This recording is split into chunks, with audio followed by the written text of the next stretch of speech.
This is Laura from livevisions.com, and hopefully you can hear me. Just wanted to touch base with you today.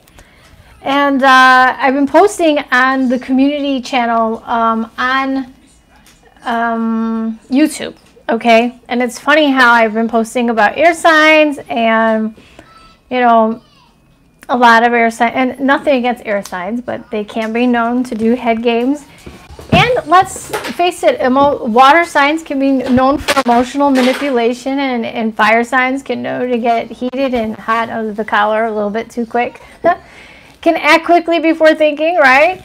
And yeah, and let's see. Earth signs usually grounded. They think before they act, and they're very practical. But usually they take their own time, and sometimes, depending on their chart, they can lose opportunities based on thinking and thinking and thinking and thinking and thinking and planning and planning and planning and planning and planning, right? And it's a good balance. Hey, you guys. Hey, everyone. It's a really good thing if you have a balance in your chart, right? So I wanted to talk to you guys a little bit about, if you know your placements, if you know your natal placements, right, house and sign, and what planets you have where.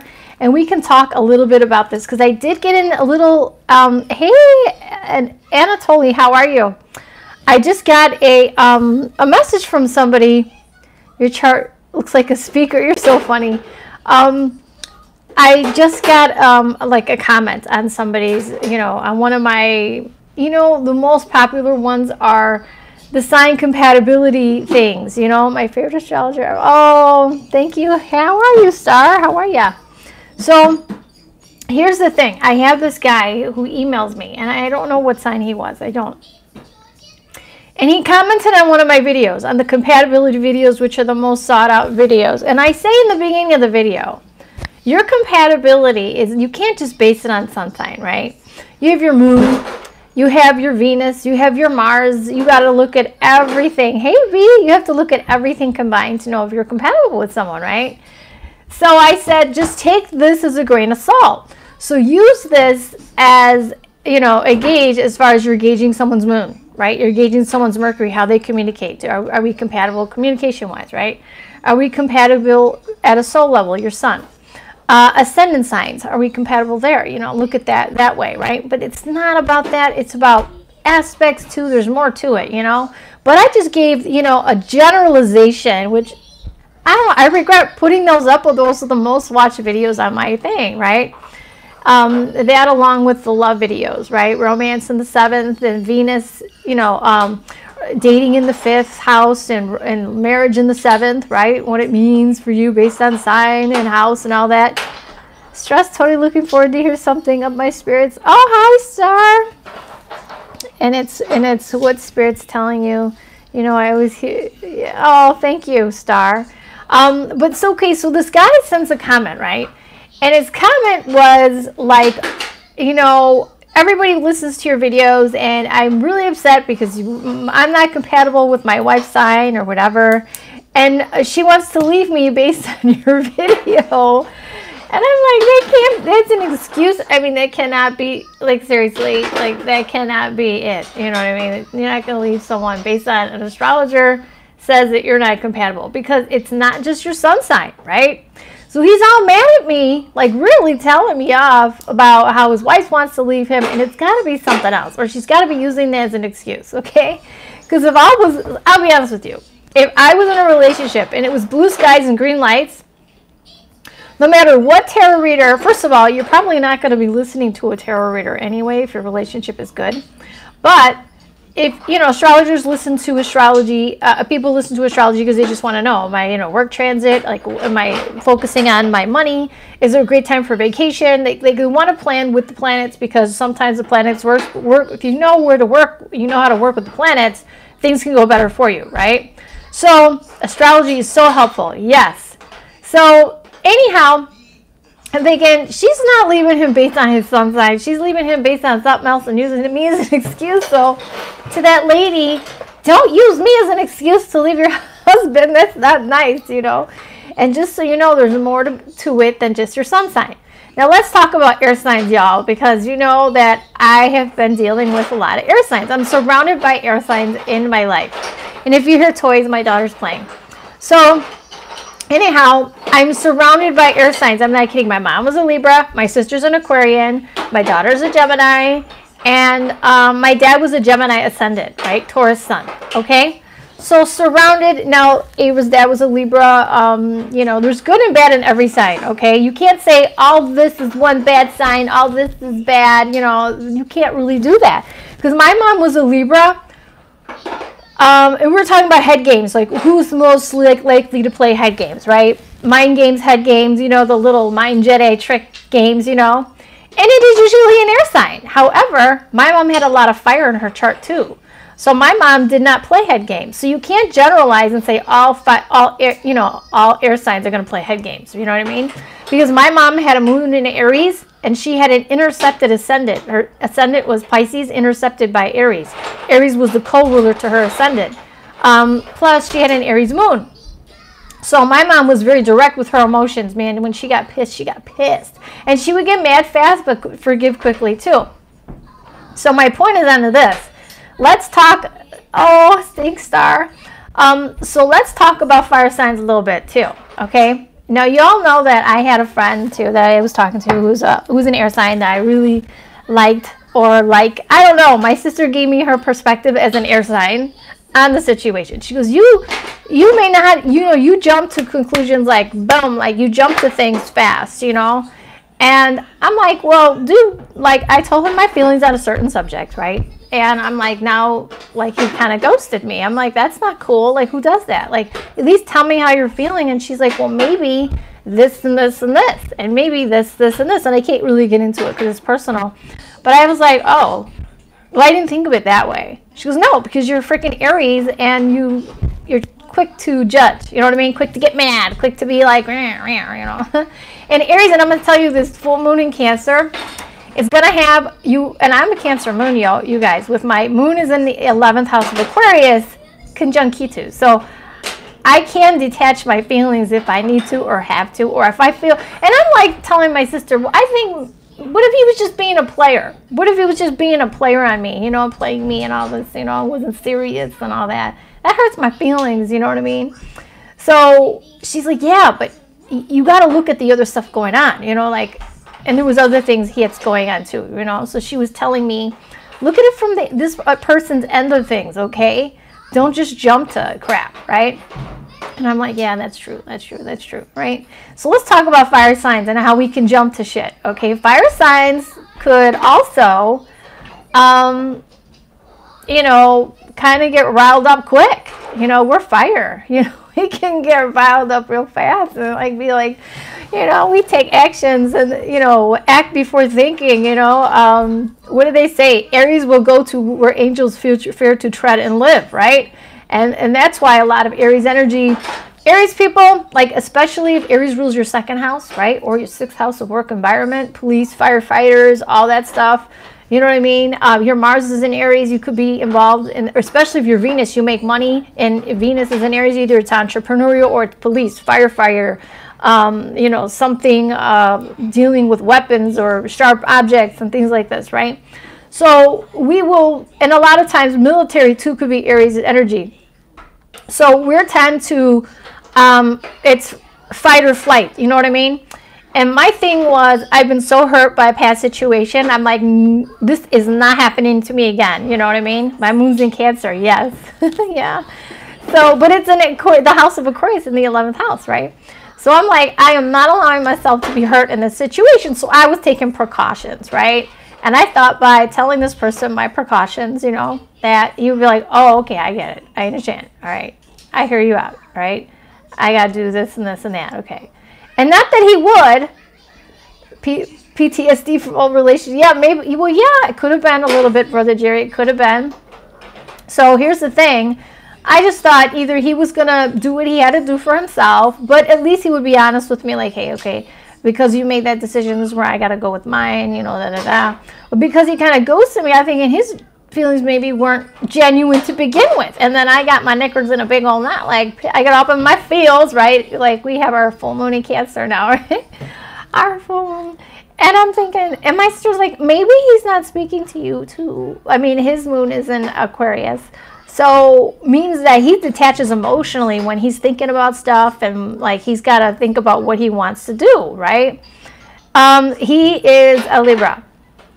Yeah, he has 5 planets in Libra, by the way. 5. So anyway, and his ascendant is Earth, so he takes his time, like doesn't act quickly on things too. And maybe with what I told him, he took a step back, like, okay, I got to think about what I'm going to do here. You know what I mean? So, but I was very direct. You know, Aries can be direct. You know what I mean? But see, the thing is like, I was hurt by the ghosting because I'm thinking to myself, you know what I'm going through, so why would you do that? And you're like my rock, you know, so you're like my, you know, shoulder. You know, he had nice shoulders, but whatever. Anyway, and I had to be like that too. Like, you know, at first it wasn't, what do you call it? I said, I will never, ever, you know how sometimes you can like somebody and you're like, oh, they're cute or whatever. Somebody could be the cutest person in the world, but they're not beautiful inside or not a good person, right? I think I fell for the person that he was first. And then, like, when I met him, like, in person, maybe, like, in the 3rd time that I met him in person, I was like, wow. Like, it was just, like, as a friend, it wasn't anything personal, you know? I don't even think he knew that I felt this way, ever. I don't think he knew. But I'm like, I really could like this guy, right? And now, mind you, ladies, look at your Mars. Mars is what you're attracted to, right? And my Mars is in Aquarius, meaning somebody eccentric, somebody different, right? Conjunct Jupiter, right?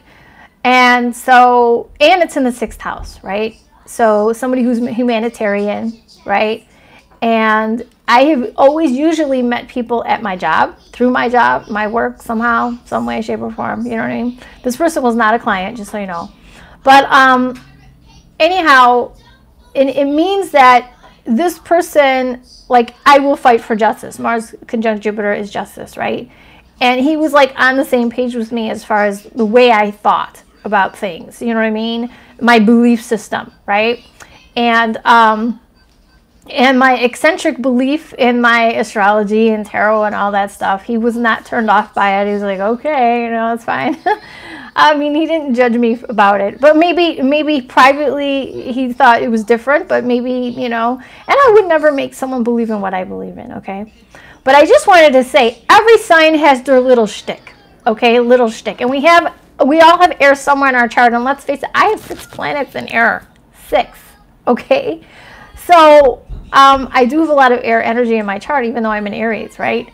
But I don't like mind games, you know. I do not. My sun is in the 8th house of Scorpio, right? I am direct, right? I will see through stuff, you know. And my sister's like, I think you're seeing it wrong. And I said to her, and she's an Aquarian, you know what I mean? And so she can look outside the box and things where maybe I didn't. But my Mars is in Aquarius, so my Mars is like, when I feel hurt or upset, well, I go with my moon, right? My moon's in the 11th house. I can detach. My Mars is in Aquarius. Again, that's more detachment, right? And my Mars is in the 6th house. I will drown myself in my job when I'm, like, upset. You know what I mean? I will work myself to death, and I will just detach and drown myself in my work. You know what I mean? So yeah. So, and I will fight for humanitarian causes, hence the situation with my daughter. Some of you know. I will fight for what is right, and I will not give up, even if I stand alone. And that's Aquarian energy right there. If you will fight, even if you're standing alone, right? So air signs do have good qualities about them. They really do, okay? And the difference between, let's talk about Libra, Aquarius, and Gemini, right? Aquarians are intellectuals. They sometimes are misunderstood because they have very inventive, innovative thinking, right? And sometimes people don't understand them. Like, oh my God, they're so odd. They're so weird. Like astrology, you know, is very Aquarian, right? People think it's outside the box kind of thing, right? But so did the person who said the world was round, right? And they're like, no, it's not, it's flat, right? So, I mean, people could be inventors, innovative thinking beyond their time to where people cannot relate to these people, but they're brilliant, right? Some of them are brilliant, right? Some of them are a little out there, right? Depending on where you have your Aquarius. Wherever you have your Aquarius is where you have your weirdness, right? Mine's in my job. You know what I mean? So that's, you know, where your eccentricity is going to be, depending on what house rules Aquarius, right? And where you have your Uranus. And I have Uranus in the second house of income. So it's very Aquarian. Yes! Walter's like, thank you, I'm brilliant. Right. Now, if you're a Gemini, Geminis, I'm telling you, Geminis. Geminis can be brilliant signs. They are intelligent, intellectual signs. They could sell ice to an Eskimo, though. They know how to read people like there's nobody's business. And they know, like, the minute they see you, they'll read you. Like, they read people in a different way, you know, and they use their words. Like, they could sell ice to an Eskimo and just know how to tap into you like nobody's business and sell you that car. And, you know, they're the best salespeople in the zodiac. I'm going to tell you that right now. But Geminis have dualities about them. It's a mutable sign, right? They may have troubles making up their mind. I like this, but I like this too, right? So they may be the type to date more than one person. Not all Geminis. Again, not all, depending on your Mars and your Venus and all that stuff, okay? So if your Mars is in Scorpio, no, you're going to be like, no, I want something long term. You could be a sun sign Gemini, and if your Mars is in Scorpio, you're like, I want, you know, long term. And if you're a man and you have your Venus in like Scorpio or like Cancer, you're wanting a homebody type or somebody who's very serious. You know, Scorpio's very serious. You know, Scorpio don't play, you know. Wanting that mind, body, soul connection, deep connection, right? But Gemini in itself, by itself, just that sign alone, they're the multitaskers. They could do many things at once, you know, this and that. But they can do the mind Jedi trick on you, too, and say one thing and change it up and be like, you know. Now, my sister being an Aquarius, and I was talking to a girl in chat about this on my Facebook page. You guys got to get on my Facebook page if you're not on there. And on YouTube, you got to look at the community section. I put stuff on there, too. My sister, she does that sometimes thing, too, where she'll be like, I'll be like, I have court certain day because you watch Ava for me, you know. And she's like, oh, okay, no problem. I go, mark it on your calendar. And I'd say it purposely, mark it on your calendar. Because later on, I'll go up to her and she's like, you didn't say that day. You said this day. I'm like, don't do this mental mind Jedi shit on me. You know what I said and you know what day I said. You know, she's like, oh, I thought you said that day. Oh, no. I'm thinking, I need a tape recorder. You know what I mean? And it's a kid. And don't lie, Shan. You know you did this shit to me. She used to like hit me, you know, like, what do you call it? She's 5 years older, right? And I was the younger sister who was probably annoying, okay? So she would like hit me, like bop me on the head or something, and like do it again and do it again. And you know, you do that to an Aries, and natural instinct is they're gonna roar and nail you back, right? And I was aggressive, man. I didn't even know my size when I was little, right? So my dad would be like, what are you doing to your sister? Get off your sister, you know. I'm fighting and all this, and my sister's like, she just jumped on me. I didn't do anything. I don't know why she's acting that way. I'm like, she hit me. And my dad's like, who's telling the truth? And we both point to each other, you know, point to ourselves, you know, I'm telling the truth, right? So one day he caught her, you know, like, you know, like this, you know, and then all of a sudden, you know, I went after her, and my dad's like, you know what? I'm going to let her finish because I caught you.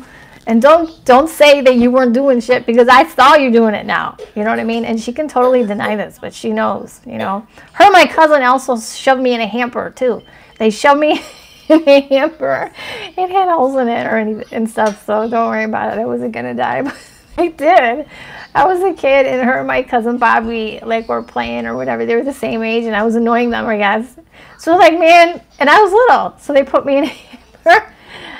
I mean, they did all kinds of stuff, but anyhow, now that she's older and we get along, we're really close, you know. But she will do stuff like that. Like, I'll tell her things, and she's like, oh, you didn't say that. You didn't say it. Oh, you didn't tell me that time. I go, I told you that time. You know what I mean? So anyhow, but air signs, I mean, Libras in general, if you have a lot of planets in Libra, they do not like being alone. They don't like being alone. They like their whole purpose is to have a relationship in life. Their whole purpose is to be in a relationship. So usually before they leave one relationship, they get into another one. You know what I mean? So that's kind of how Libra works, right? Where Aries is like, man, I'm solo. I'm good solo, yo. With or without you. you know, and it's so funny, you know, I'm thinking with this whole Cancer full moon shit that's going on right now. I'm like, you know, they say fake it till you make it, right? And I realize that I'm all up in my feels about this situation, right? All up in my feelings about this situation. I'm like, you know, he doesn't call me. I'm not talking to him or whatever. Not even as a friend, not even as a best friend or whatever, you know, like, and it's bothersome. But I'm like, well, and then I'm thinking to myself, well, you know, Aries really don't chase. We're really not chasers, you know. We're like, you know, it is what it is. And they always say, if you want to get rid of an Aries, I'll drop them off where you found them. And they meet another person. Oh, hey, how you doing? You know what I mean? Aries is very, you know, short attention span sometimes, okay? Not depending on all the other aspects in the chart, okay? But they get sidetracked easy. But I will say, for me, not so much, because my son's in the 8th house. It's deep, it's intense, you know, and I'm like, you know, when I like someone, I like somebody. But I put some boundaries up because I'm trying to create healthier, you know, healthier boundaries in my life. So anyway, so now with this Cancer full moon, sort of like all up in my feels, and I'm like, okay, I'm all up in my feelings, and I'm like, okay, I'm detaching. I am not going to feel this. I am not going to feel this. No, I'm not going to drown myself in my job. I'm going to feel nothing. I'm turning off my feelings forever. That is it. And then I'm thinking, oh my God, what if something happened to him? What if he's hurt? What if something happened? You know what I mean? Like, and I'm thinking here, I'm saying, you know, when you talk about you Saggies, you make my day. Well, I'll talk about you guys next. So anyway, Sagittarius, that is. But so I'm like, I'm not going to feel this. I'm not going to feel this. I'm going to ignore it. I'm going to go out and have a good time. You know, I'm going to be, you know, reminiscing about past relationships. I'm going to not think about this person, this, you know, like this. And Aries can do that. You know what I mean? But, you know, it's not working. It's not working. And I'm thinking this too.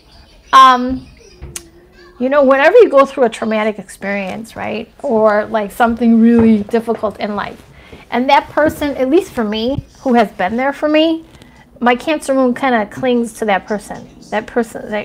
My Cancer moon wants to cling to that person, you know, be with that person. And because they feel, you know, it's not about your Venus and your Mars anymore, right?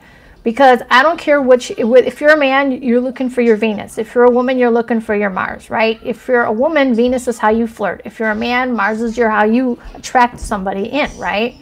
So it doesn't matter if they match your Venus and your Mars, but if that moon is happy, if they are making that moon happy, whatever sign your moon is in, and I'll be honest with you, I have my moon in Cancer, which God bless him. God bless him. I think, you know, maybe I emotionally sucked the man dry emotionally because I cried to him about stuff, and, you know, like, because I'm a Cancer moon, you know, I'm very sensitive, especially with what I was going through, right? Even though my moon's in the 11th house, I can be rather detached at times if I need to be, and I'm trying to be right now, like, with all of my feelings and everything. It ain't working, but whatever. I mean, I went out with Ava today. We did little things and stuff, but I'm like, no, I'm doing this. I'm going to drown myself in my job. I'm not thinking about it, you know, and I'm going to keep myself busy, you know, all this. Because I'm thinking, what if he wasn't even sincere? You know what I mean? And then why are my knickers in a big old knot? I'm just an idiot, you know what I mean? So anyway, and I'm not about to chase somebody. So, yeah. So let's talk about, somebody wanted to talk about Sagittarius. Okay, let's talk about Sagittarius. Sagittarians are about truth, about justice, about honesty. And let's face it, Jupiter and Venus are in your sign. So if you're single, you need to mingle. I'm telling you right now, Saggies, all right? And I'm telling you, especially for this month, okay, for January, you guys, I'm going to tell you, you're open to different cultures, different religions, learning new things. You're intelligent. You guys attract Geminis like no other. You may be attracted to a Gemini, but their indecisiveness could drive you insane, okay? You guys, one thing that you and Gemini do have in common, though, you like your freedom, too. But you want to be able to do travel and do your own thing, you know, and come back to that one person. Where Gemini may be like, you know, dating more than one person, and you're like, well, no, we didn't agree on that one. It just depends, you know, but both of you, Gemini is very intellectual sign, very smart, and they're quick-witted too. If you're on the phone with somebody and you're on the phone with a Gemini, that conversation would, even if you're with the quietest person on earth, Gemini will think of a topic to talk about that they know about. They're extremely smart and intelligent people, and they will, I mean, they're just so interesting to speak with. You know what I mean? Now, my Mars is in, let's talk about Mars in Aquarius again, too. I got to talk about that because my Mars is in Aquarius conjunct Jupiter. Don't ever tell a woman who has Mars in Aquarius what to do, or you think you're going to possess or own her, because she will dump you like there's no tomorrow. And if you want to get rid of a person who has Mars in Aquarius, the thing to do is start telling them what to do, what to wear, be possessive. Oh, yeah, you're toast. You're just toast, okay? And this person may leave you not even with a Dear John letter, right? Which is weird that he ghosted, because I thought maybe it's like poetic justice, because I've done that in my past when I was younger, you know. I knew better, but you don't want the drama. Aquarians, here's the one thing. Aquarians don't like the drama, all right? They'll detach. They don't really want the drama. They're very forward-minded thinking, right? People may think they're odd and eccentric, and they don't care because they honor their eccentricity. They honor their differences in life, and they love the differences in other people. They are the one sign that gets along with everybody, right? So I'm kind of that way. I'll be on my own. It's like, fine. My Mars in Aquarius is like, fine. I'll just be by myself or whatever. I got fuzzies on me. Or, my Sun's in Aries, which is very independent sign too. You know what I mean? So I'm like, well, I'll go solo, yo. I'd rather be solo than deal with BS or drama and all that stuff. You know what I mean? Libra, may tend to, they like to be in a relationship all the time, right? But then if they're in one situation and they're about to get out of another, but they're still in another situation, that's kind of stirring the pot. You know what I mean? It really is. And then when they get called on their BS, they're like, well, oh my God, why are you so feisty? Why are you arguing with me? You're so hostile with me. Why are you like this? Oh my God. Like then all of a sudden when you come for them, they're like, oh my God, you're acting crazy, It's like, well, then don't stir the pot. Do not, what do they say? Don't poke the zoo animals. And then you poke and poke and poke and you get bit and you're like, what the hell? That's an air sign. They will do that with words too. And the way they fight is they're intellectual. They will use their mental capabilities and cut you like a knife and cut you down to size, like verbally, right? They will get out their sword and be like, their words can be like swords, right? Whereas fire signs, they were like, oh, they'd be like Rocky, oh, you call me this? Boom! I'm just going to punch you in the face, I mean, not to say that that's right. I'm not saying that that's right, but fire signs can be a little feisty. I've never hit somebody. I'm going to say in a relationship, never hit somebody. I've never been violent, never been anything like that. My Sun is conjunct Venus, okay, in the 8th house. But I have told somebody, okay, you need to leave. You need to go. Bye-bye. I have packed their shit. I have thrown it out the window. Bye-bye. Oh, it's in a bag. Oh, yeah? Oh, you need it? Okay, here it goes. Bye-bye. Yeah, I've done that. But I've never physically, had an altercation, thank God, with somebody like that, or anything like this, But fire signs can, depending on what's in their chart. I mean, my dad had Mars conjunct Venus in Aries. You don't mess with someone with Mars in Aries. Really, they will just... and how Chicago is. I don't know if you guys know how Chicago is in their parking in the wintertime. When you shovel out a spot, that's your spot, right? And Chicago's the worst for parking because it's such a big city, right? I remember my dad shoveled out a spot, and this was in Lincoln Park, right? And a guy parked there, and my dad's like, dude, I just shoveled this out. And my dad must have been 20 years older than this guy. This guy was young. But my dad didn't realize how tall he was. My dad was only 5'4", you guys. So my dad's like, boom, boom, boom, it's the window. Look, I shoveled this out, you got to move. And the kid's like, I don't give a shit, no. So my dad's like, really? Okay. Mars and Aries. Mars and Aries. Boom, punched him in the face. Broke the dude's nose. He gets out of the car. He's like 6'4". My grandma calls my mom. He just got thrown through a glass window. Oh, my God, So... And my dad, I guess these two were going at it. It was pretty bad. It was pretty bad. My dad did not care how tall he was. He was like, I'm going to kill you. over a parking space. It's so crazy. You know what I mean? You know, I'm not. Some fire signs are just downright nuts. Okay, air signs too. They, you know, they like to play the mind games and the head games, and then they'll continue to do this. And I want to tell you guys, the player men, watch the movie Skin Deep with John Ritter. I was talking to a neighbor about this movie. It was so funny. And, or was I talking to you guys and then a neighbor? I forget. I don't remember. But this movie was he's about like a womanizer, okay? And he's a womanizer, and he keeps, you know, he gets caught, but he doesn't learn his lesson. And he's like a writer, so he's really good with his words, you know what I mean? And he just keeps, he can't help himself. It's like an addiction. He can't help himself. And he keeps getting himself in all this trouble. And it's so funny to watch this movie because of what these women do. I mean, these women put him through freaking hell. And he can't help himself. He's on to the next one. It's craziness. You know, there's some people like that. You know what I mean? And I swear, John Ritter, the movie, you know, I don't know what his sign is in Italy. I mean, this was a movie. But I'm guessing the character would have been an air sign. You know what I mean? The character he played, to me, embodied an air sign. You know what I mean? Really good with his words, you know. But when he was mad at someone, go F yourself, you know. Like, he was talking to his therapist, and he's like, man, what's your problem, man? I'm coming here for help. I don't feel any better. He's like, you just sit there, man. I'm paying you to sit there and not tell me shit. Like, what the hell? You know, I'm paying you, I don't know how much an hour. Come on, tell me something, you know. And then he said to him about the story between the scorpion and the turtle, you know, and this, you know, the scorpion asked the turtle for a ride across the ocean, and the turtle says, well, you're going to sting me. And then the turtle said, well, if you know, sting me, you'll kill us. And the scorpion says, well, I'll kill us both then, so I'm not going to sting you. You know what I mean?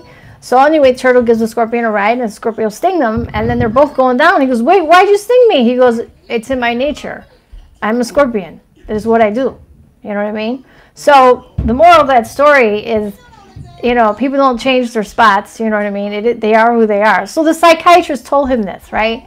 He goes, what are you telling me? He goes, well, right now you're going to probably tell me to go F myself. And he goes, and John Ritter goes, I'll see you next Tuesday. You know, and you know that acronym. But anyway, yeah. But anyway, he was like, why you sit there? You don't tell me no shit. I'm not learning nothing from you. And he goes, so if you're telling me, why didn't you tell me from day one that I can't change my ways? I'm like the scorpion. You are who you are. You can't change who you are, you know.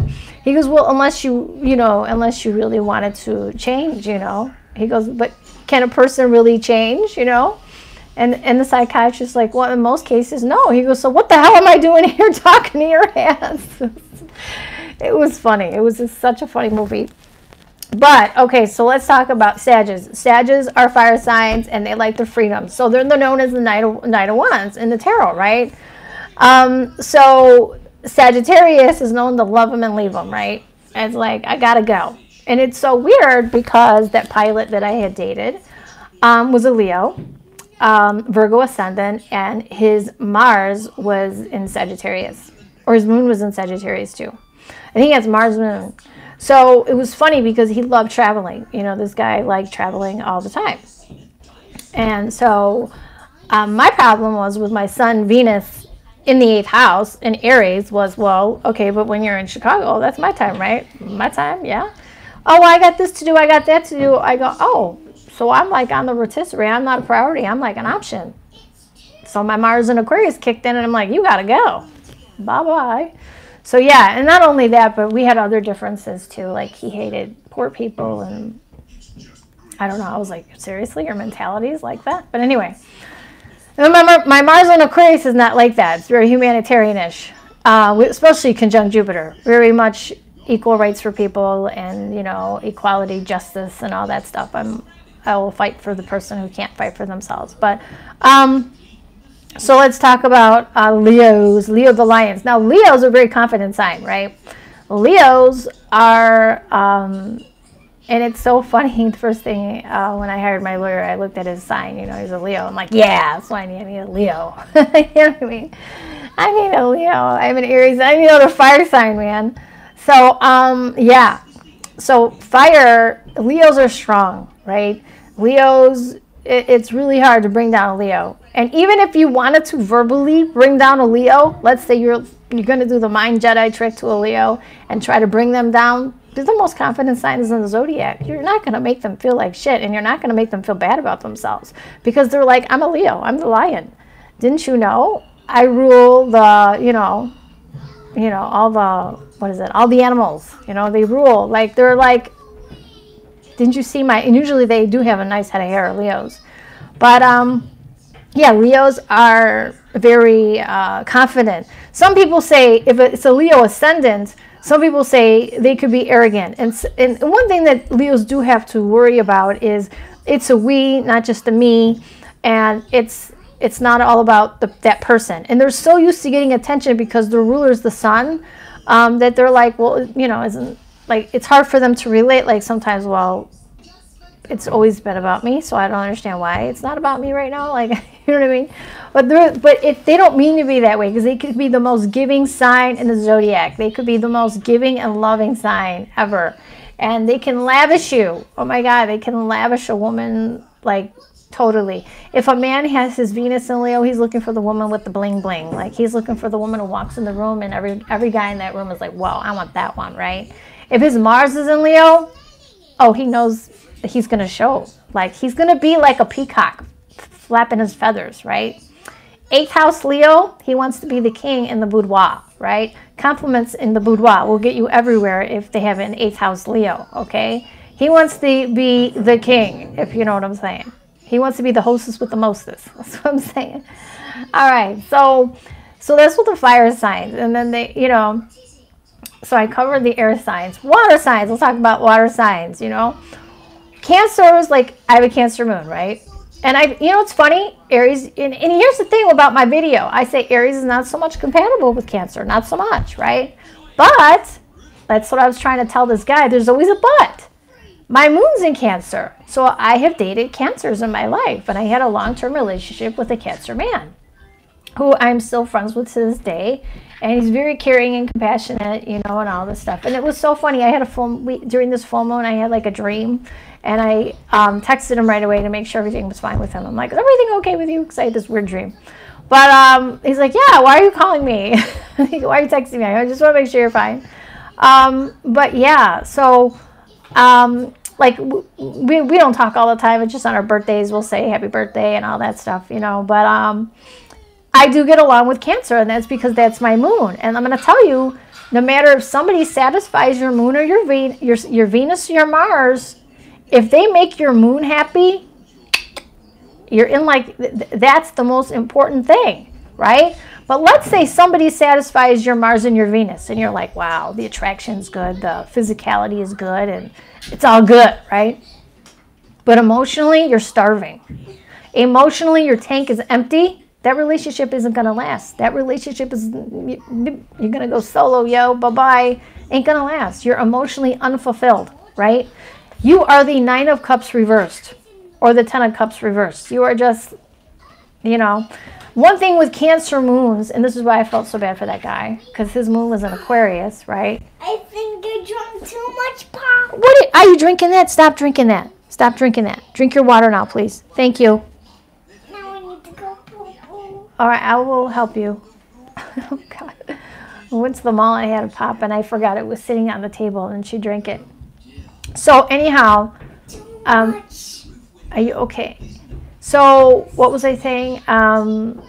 Cancer. Okay. I felt so bad for this gentleman because my moon is in Cancer. Even though it's in the 11th house of Aquarius, it's not as bad. And it's conjunct Ketu, which isn't as bad because I can be detached. But I feel bad because I was going through a very traumatic time. I mean, the most traumatic time that I think a mother could possibly go through. I lost 14 pounds in a month. And I had to be put on medicine to gain I just couldn't eat. I just couldn't eat. I was so, like, in a bad shape, right? So anyway, I think that I was emotionally, suck this guy dry. Because you know that Cancers can have an emotional, and Ava has this too, but hers is in the 10th house, which is the worst. Okay, so it's the 10th house. So Ava. So anyhow, she's learning her planets. So Ava has this in the 10th house. So in other words, Cancer people, especially as children, Cancer moon people, have this emotional thirst that you can never quench. All right. Me, it's not so bad because I have it in the 11th house of Aquarius, which is detachment. I could be like, yeah, take it or leave it. See you later. If I'm not feeling fulfilled emotionally, I will detach. If I feel you have a hidden agenda, I will detach. Right? But Ava has it in the 10th house. So she has this emotional craving that you just cannot quench. All right, I'll be right there. I have to do mommy duty right now. I'll be right back. We'll talk more about Cancer. Give me 2 momentitos, okay? Hold on. All right. Mommy duty is funny. All right, then.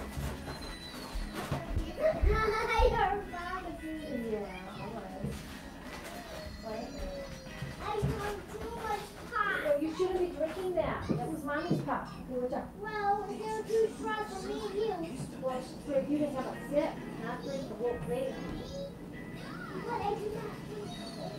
But maybe I'll Okay, drink all it right, too you're much. good. You're good. Well, you're But good. I feel. No, boom up right now. But I feel a little bit. Is that tummy ache? I feel a little bit like a sick frog. A sick frog? Now I have a tummy ache and now.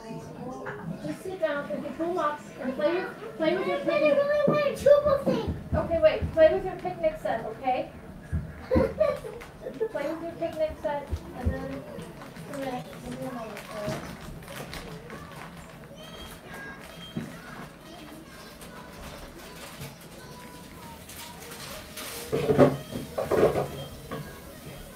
You know what you forgot to tell me about hand soap at the store? Huh? Hand soap? Cancel? Yeah. Oh. Remind me tomorrow. I just used the sanitizer, but I gotta get hand soap tomorrow. Remind me. Okay. So let's talk about Cancer. Okay. Cancer can be emotionally needy, right? Emotionally, they're the crabs. They have the little claws, right? So it's hard for them to detach. It's hard for them to sometimes let someone go, especially if it's a breakup. It can be very devastating and very hard for them, right? We have a full moon in Cancer right now. Depending on, it's at 0 degrees tomorrow, the 22nd, okay? It's at 0 degrees Cancer. So this could be very hard. If you're a Cancer ascendant, if it's hitting your 12th house, you know, it's something that you needed to get rid of that probably wasn't good for you. But if it's hitting your ascendant, let's say that you're, if you're a Gemini ascendant and you have 0 degrees in your first house, you know, this could be emotionally difficult for you to get rid of something. I don't know. It depends. If you're a Cancer sun, it just depends. But I'm going to say to you, Cancers in general have a hard time letting go. It may take a long time for these people to get over a breakup. Long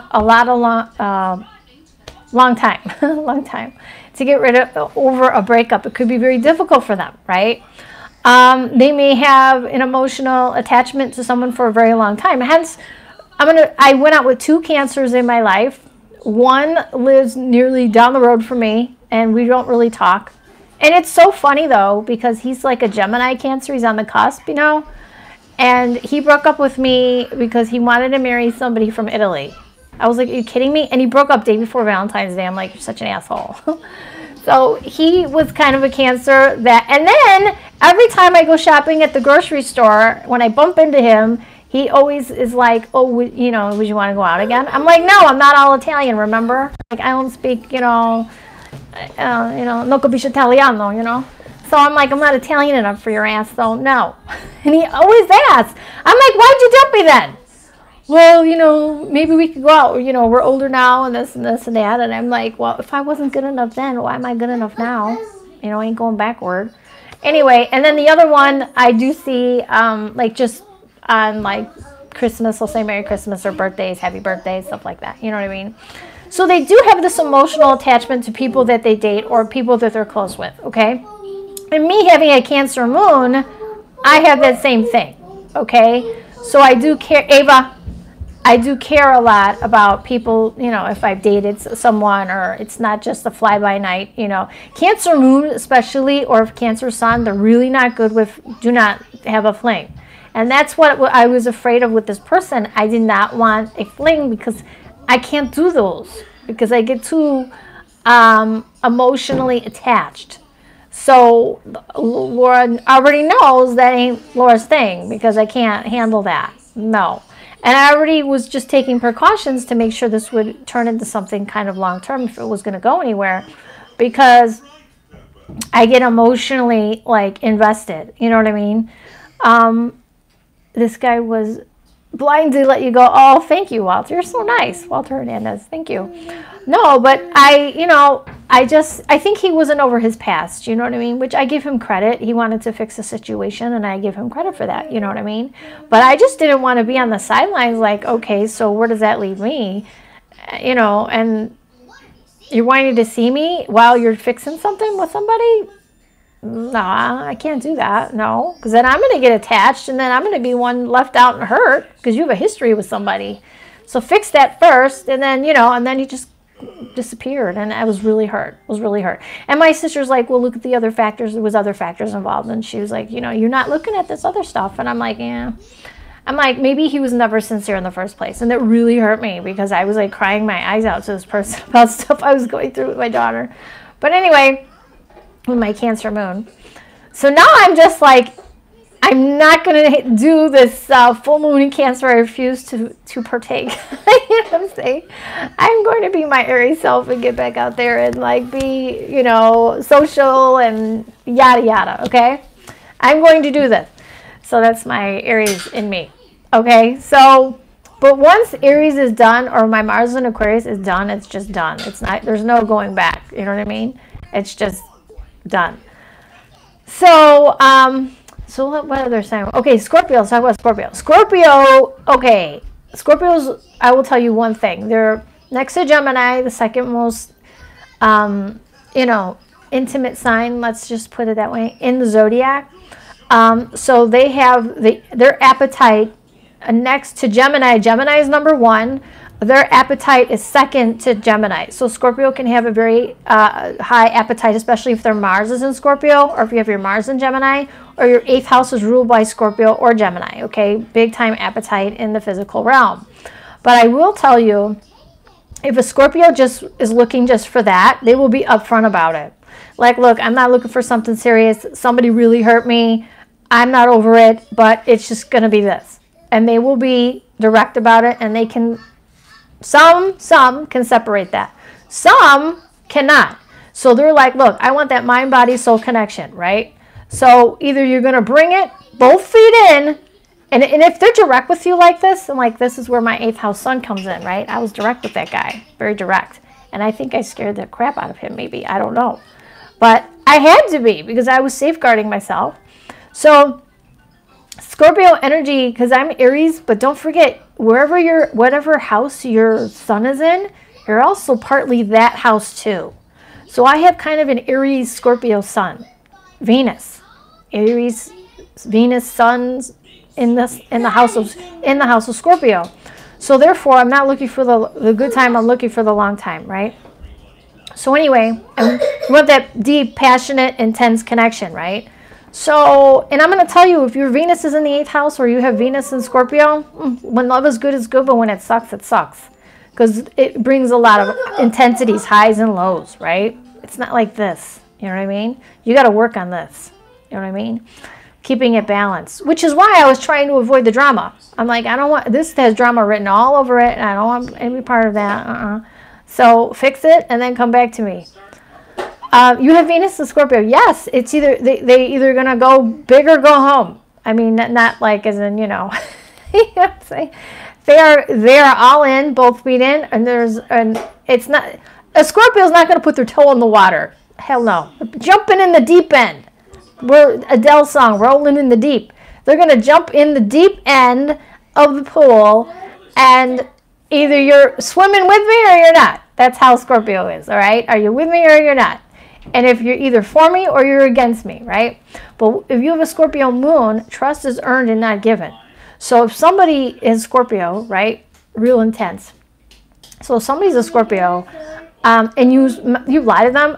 First of all, they're natural lie detectors. Scorpio ascendants and moons, they're natural lie detectors, right? They are like little detectives, okay? Or if you have Pluto in the 8th house.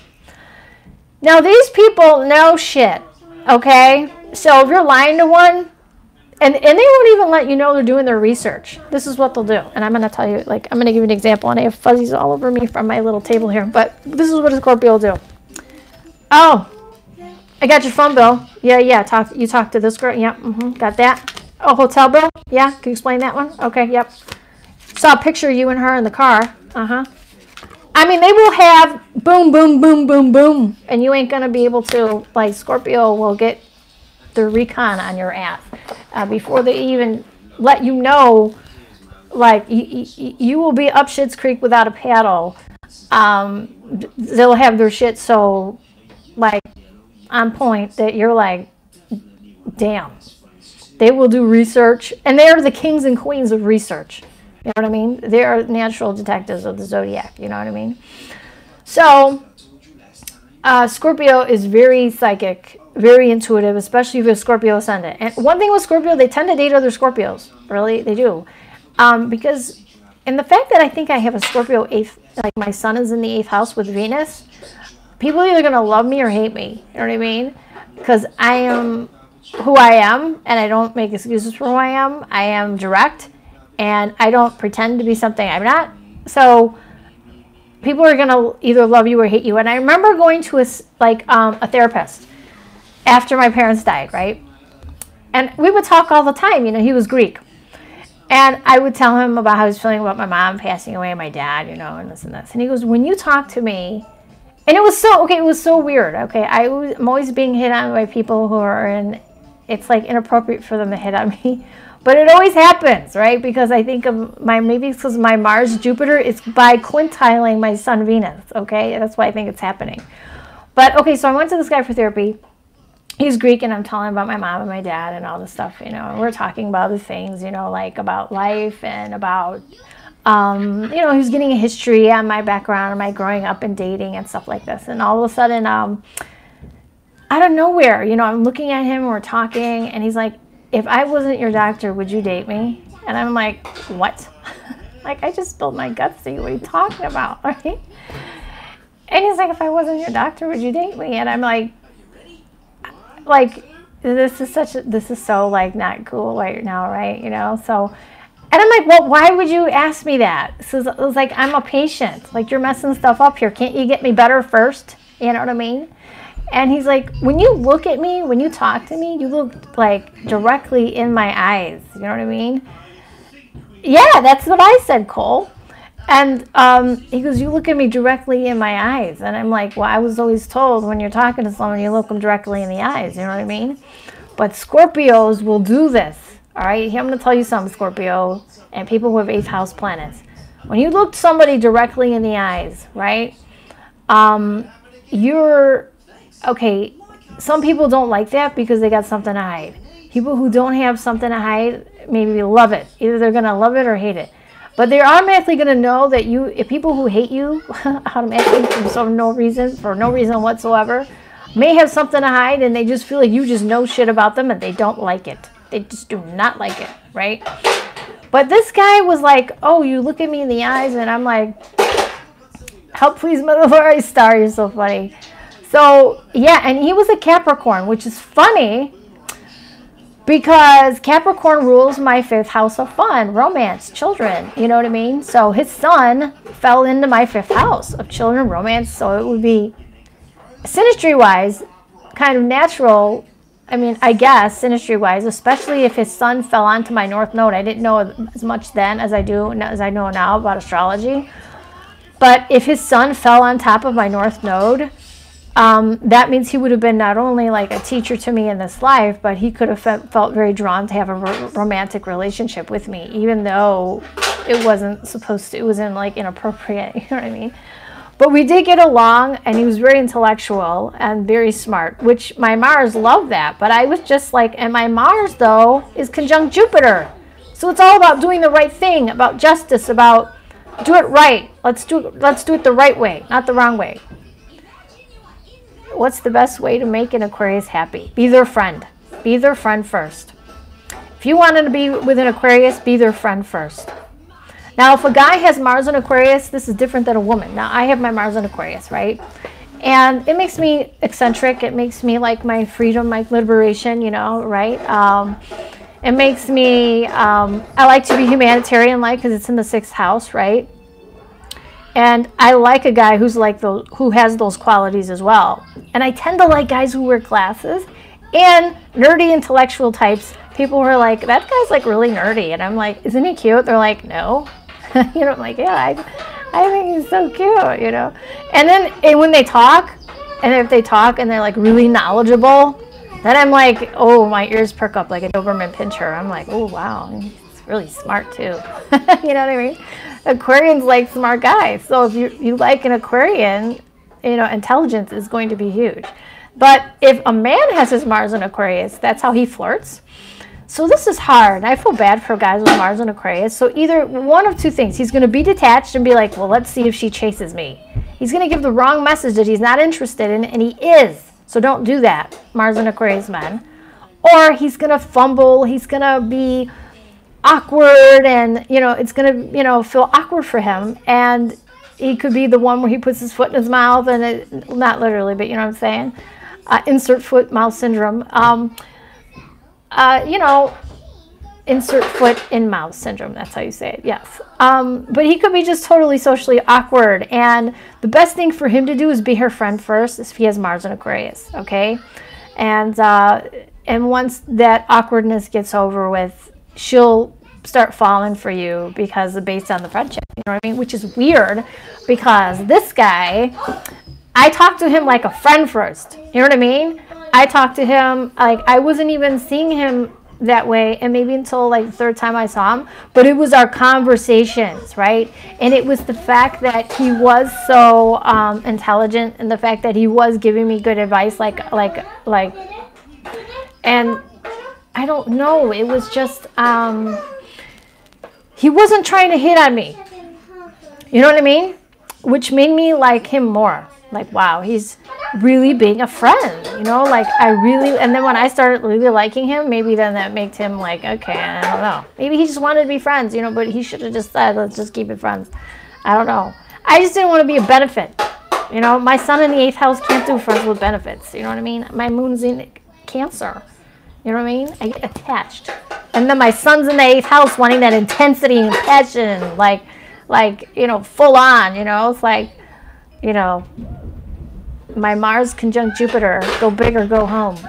You know what I mean? In Aquarius, you know.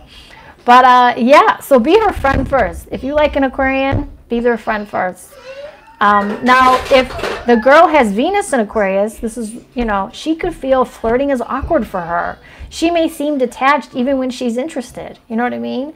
So be her friend. She needs to be friends with someone first to show that she's interested. And again, it depends on what house it's in too. It's going to play a big story. You know what I mean? So earth signs. Let's talk about earth signs. Virgo.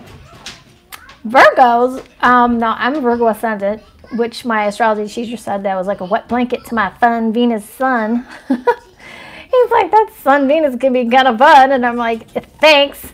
But yeah, Virgo ascendant makes you analytical, makes you critical. I could be critical of myself, right? But I could be critical of others, which I've learned not to do. Like, try not to be too critical of everybody because nobody's perfect, right? But I want to say that I could be super critical of myself, very much so. I mean, I was born with a lazy eye, I had to have eye surgery, right? I'm only 5 foot tall, I'm not that tall. I was always the shortest kid in the class, right? I was always underweight, right? I was always like, I had issues, like still have issues gaining weight. But I will say, especially if I'm stressed, it just falls off. But, you know, I will say though, I don't know, like, I'm really, you know, with Virgo ascendant, you could be very critical of yourself, but you could be critical of others, you know, at times as well, which you need to kind of look at your Mercury to figure out where it would be. What else? Virgos need, especially if ascendant sign, communication. Communication is going to be huge. If your moon is in Virgo, you need to talk. You need to communicate your feelings. You're going to look at a problem forward, sideways, and backwards before you figure it out, okay? Your mother, moon in Virgo, could have been very critical of you, right? Maybe critical type of person, detail-oriented, Martha Stewart of the Zodiac, you know what I'm saying? But I can throw a party like nobody's business and decorate too. I'm creative and crafty. But that's my sun Venus. I'm not sure if it's my Virgo ascendant. I don't know. I do like organization. I do like to keep things organized and in their place. And if they're not, I get a little bit. I get my knickers in a knot a little bit too. Virgos can be either neat freaks or they're just totally messy. There's one set of the spectrum. That's kind of how they are. But, you know, you got to be careful of the Virgo who will tear you down. Like, they're so analytical that it's like nothing you do is good enough. Like, they're such perfectionists, like that, because there's that Virgo too, right? Who's like a perfectionist and it's like nothing you do is good enough. And that person is just going to rip you to shreds. I mean, who wants to be around that person? They're no fun. And then there's the Virgo who is of service to everyone. Oh, I can do it for you, which is, that's me. And that's how I get, Pisces in my 7th house. Oh, I could do that for you. Oh my God, you need my help? I could totally be that person. I would, in my past, which I'm learning from, would fall in love with, Ava, no drums right now, would fall in love with people's potential instead of the reality of who they are, right? Oh my God, I'm sure that, Ava, I'm sure they can turn into this great, wonderful person for me, right? I'm sure if only they did this, they can turn into this. You know what I mean? Virgo ascendant, right? I'm sure, and they'll do the little stuff that shows that they care too. Like a Virgo ascendant may like clean your house, pick up your laundry, do your laundry, do little things. You know what's so funny? You guys are going to laugh at this. My grandma lived in Lincoln Park, okay? And a lot of the newscasters live in Lincoln Park, okay? And she had a building, she owned a building which was right by Children's Memorial Hospital, right? Right now it's called something else, Lowry's Children's Hospital or whatever. But anyway, my grandma owned this building, and a lot of doctors would rent from her, residents, interns, stuff like this, right? So my grandma was always trying to set me up with people, but I never really went on a date or I never was like, okay, I'm gonna date one of your tenants, no. But she would do things. I'm gonna tell you, this is so Virgo thing to do. She was a Scorpio ascendant, Virgo sun, right? So she tells me, like, she would bitch and moan. She'd be doing laundry, and she'd be, you know, bitching and moaning. I'm like, what are you complaining about? She goes, the guy upstairs, you know, I'm doing his laundry. I'm like, why are you doing his laundry? She goes, well, he's not married. You know, in her generation, if you weren't married, like, oh, I feel so bad for you. She goes, he takes care of all these patients all day long, and he doesn't have time to cook meals for himself or do his laundry. He needs a wife. And then she's like, and so, Laura, maybe, I'm like, no. And so she would literally make these men meals. That's totally Virgo for you. She would make the doctors or residents that worked at the hospital that rented from her. Not only did they get cheap rent, but she would make them all dinner and then do their laundry for them and fold it and everything and have it ready for them, because she felt bad that they were taking care of people all day and working double shifts and everything, that they needed a wife to do these things for them, and they needed somebody to take care of them. And that's totally Virgo. Virgo wants to be of service and help, right? But then she would bitch about it later, like, he doesn't even, you know, why is he putting his stuff inside out? And I'm like, oh my God, like, really, why are you doing his laundry? Totally Virgo. So it doesn't matter if you're the 5th house. Does not matter if you're 5 foot tall. You're still very hot. Thank you, Walter. I do all the things that Virgo do, but I don't have a single planet in Virgo. Really? Well, you could have a Virgo ascendant or something like this. You know what I mean? I have a Virgo ascendant, and I tend to be a little bit like my grandma, but not to that extreme. You know what I mean? But yeah, she would be like that. You know, this person needs, she literally, and then she would complain about it, you know, like, oh, I gotta make him, I'm cooking for 5 people. I'm like, why are you doing this? But I think she also liked the excitement of, she wanted to find out about their social lives a little bit, I think, because she was a little bit of a, she lived where newscasters lived, and she would crack me up. Like, there was a newscaster who lived by her, you know, she would make like cookies and stuff and ring the doorbell and introduce herself. And she just wanted to know if they were married, if they had a cute house, how they decorated. I'm like, get out of town. You can't be that nosy and want to come to someone's house and invite yourself in, you know.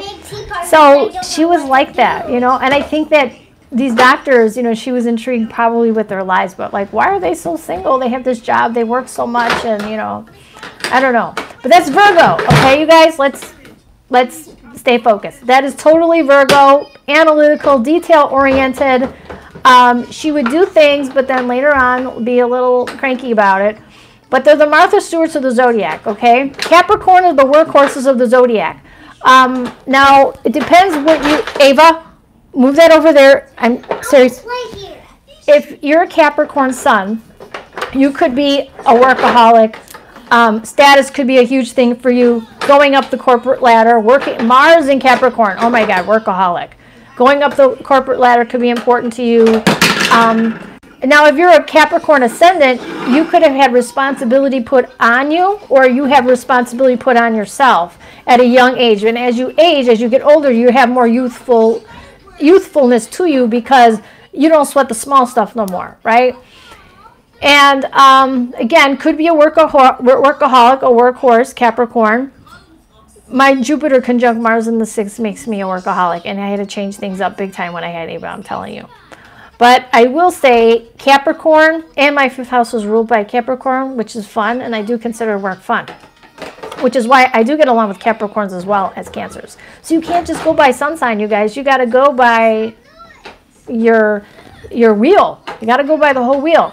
So anyway, Capricorn moon, now the way they show love is a little bit different than Cancer moon. Cancer moon, like if a guy told me, and this actually happened, a politician, I went on a date with a politician, right? I didn't know he was a politician until it was like a blind date. Ava, stop. And he was telling me he worked in the Clinton administration, and he did. He legit did, okay? And was telling me how much money he made, and did I like traveling and all this stuff. And then he would drive, you know. It was like I was applying for a position for a wife, but for a, I don't know, like he just wanted a person with him to, it looked better to be married and be in the political arena than be single, right? And I'm like, oh, hell, like, and it was like sending my grandma flowers, convince your granddaughter to date me, you know, and all this stuff. And I'm thinking to myself, oh my God, he's like trying to buy her. And she's like, oh my God, he's so nice and this is so good. He can take care of you forever. And he was telling her how much money he made. And like, to me, that was a turnoff because my moon in Cancer, like, is not about money. My moon in Cancer, my greatest need is emotion. I want someone who shares their emotions with me. I want somebody who is going to show love, right? Now, Cancer moon types of people, the way they show love is, well, I bought you the $1 million house. I bought you the $100,000 car. I got you the big rock on your hand. You know I love you. But some women are okay with that because maybe they have moon in Capricorn too, or another detached place moon, you know, like not detached, but like moon in Taurus or moon in Aquarius or something like this. Depending on the house, I'm generalizing here, you guys. Depending on the house, may not need all that. They're like, yeah, I just like the security. You know what I mean? And I forget where my grandma's moon was, but apparently that must have been very important to her. So, to me, I mean, I think those things are important, but I need that emotional thing back. You know what I mean? I need that connection. And he didn't tell me anything about himself, like his hobbies, what he liked, you know, what his favorite movie was, what his favorite comedy was, you know. It was like, I felt like I was at a job interview for a political wife or something like this, or Stepford wife. It was really weird. And, but yeah, so I just think that it depends on your moon sign. So Capricorn moon may show love. They may not like public displays of affection, where I do, because I'm moon in Cancer. So giving someone a kiss and a hug and huggy kissy type of person, I'm also part Italian, and that's how they were, you know. Oh, let me kiss you, it's the holidays, you know. Oh, hello, Merry Christmas. And they kiss everybody, even if you're a friend and you never met them in your, yes, and you've never met them in your life, you would get a big hug and a kiss, and come on in, eat the food, mangiare, eat our food, come on, you know, come into our home, you know what I mean, kind of a thing. Where as somebody whose moon is in Capricorn, maybe public displays of affection, they're not comfortable with that. Like, don't do that unless we're at home in private. Like, I don't like that in public stuff. You know what I mean? Don't do the notebook kiss in public. You know what I mean? Do it at home. You know what I mean?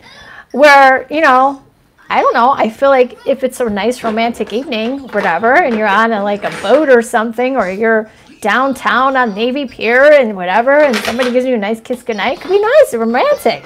Somebody with moon in Capricorn may not like that so much. They may be like, you know what, not now, we're out in public, you know. And to me, it's like, the house is nice, the car is nice, but I like affection. So it depends on where your moon is. And I tell people, a lot of people who are married, that if your moon is in Cancer and the other one's moon's in Capricorn, you're going to have to compromise a little bit on something. You know what I mean? So, but they could attract each other because they're such opposites, okay? So if you have a Capricorn sun, my grandpa was a Capricorn sun, and I'm going to tell you, he was the opposite though. He was a workhorse, career-oriented. He had businesses, but he was also a big-time womanizer. He was a big-time womanizer. I hate to say it, but he was. A very good-looking guy and just very caring. And I saw how his game was. Grandpa had game. He was very Cary Grant-ish. You know what I mean? Very, you know, old school, charismatic. He must have had Leo. I don't know his chart. He must have had Leo somewhere. But very charismatic, very Leo-esque kind of. Think Cary Grant. That's kind of how he was. You know, very smooth, you know, kind of guy. And my grandma loved him, even though she divorced him for cheating. She loved him till the day she died. So anyhow, okay, so we're on Capricorn, yes. So if you have a Capricorn ascendant, you could be, and a Capricorn ascendant can take their time on stuff. Forever, there's the King of Pentacles, I think, in the deck, but maybe, well, actually, they might actually be the King of Pentacles or the Knight of Pentacles. King of Pentacles is somebody who's wealthy, who's somebody who has money, somebody who has security, right? Who can offer that, right? But also, the Knight of Pentacles is the slowest knight in the deck because they want to make sure their T's are crossed and their I's are dotted. You know what I mean? Before they act upon something, right? They can be a little bit slow. I mean, it's like the offer's coming. Great, thanks. But let's move this along before my eggs are dispersed in wheelchairs. Thank you very much. That's how, you know, you may feel. But it's a secure offer once they give it to you. Very secure, long-lasting. It can stand the test of time, which is why my knickers are in a knot, because this year, okay, Saturn's in my 5th house, conjuncting my North Node. Goody gumdrops, okay, I think, I don't know. Because Saturn's in its own sign of Capricorn, give me somebody karmic and long-lasting in my life for dating and could lead to marriage, right? Well, let's talk about marriage. Neptune's in my 7th house in Pisces, in its own sign. Hello. Jupiter's in my 4th house of Sagittarius, in its own sign. Yes. So that's why, especially with this gentleman, I was very direct, and I'm like, look, I'm looking for long-term. You know, I have good transits right now. I can't blow it on somebody who's stuck on their ex, or like, you have to get over that. So finish that and then come back. You know what I mean? But I didn't think that he would totally like not speak forever. You know, like, I don't know. I just was so hurt by it. But anyway, maybe I just need to get over it. Whatever. So anyhow, we're talking about Cancer, Capricorn. Okay, Virgo, Capricorn, Taurus. If you have Taurus in your chart, Taurus sun, very stable, very secure sign, very sensual sign, right? Oh, and by the way, if you have Mars in Capricorn, let's talk about intimacy here. If you have Mars in Capricorn, Energizer Bunny. If you have Mars in Aries, it's your libido. Could be like Minute Man or Minute Woman, right? 8th house Aries, Ava, be careful. 8th house Aries could be Minute Man, Minute Woman. Get into something quick, get out of something quick, all right? You know what I'm talking about in an intimate sense. If you have 8th house Capricorn, you could feel restricted with intimacy, but once you're in that intimate situation, maybe you're on, they're off, they're on, you're off. If you have Saturn in that 8th house, you could be restricted. Timing is not great, but it gets better after 35. But I want to say Mars if you have Mars, especially if you're a man, you have Mars in Capricorn, can take a licking and keep on taking. I mean, not like that. I said it wrong. Oh my God. Oh my God. They let's just energize your money. Let's just put it that way. I'm trying to be PC. Okay. Mars and Aries, a minute man, minute woman. Okay, I'm just saying. Is what it is. Okay, going to have dinner. You're welcome, Walter. You're welcome. Oh. See you in a little bit, but smiles like and eat happy. Oh, thank you, Walter. You're so sweet. So, have a nice dinner, Walter. So, yeah. So, when it comes to Taurus, Taurus is very sensual, right? Taurus's senses are heightened. Taste, touch, smell, all of that, right? So, Taurus, like my dad was a Taurus sun, and he was the best Italian cook. I will never eat such Italian food in my life ever again. Homemade raviolis, right? Recipe from Italy, right? Homemade, he would make puttanesca. He made broccoli di ropa. He would make all these Italian meals from scratch. A homemade pizza, like homemade.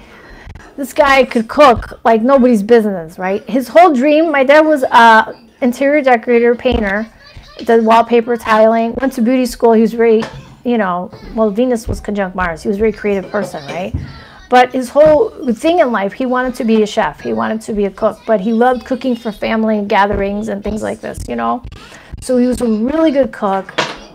He was a Taurus sun. Now, if you're a Taurus ascendant, again, you're very much, senses are heightened, taste, touch, smell, all of those things, right? But Taurus ascendant could become a very serious type of person. You want security, you want stability, you may want to acquire, right?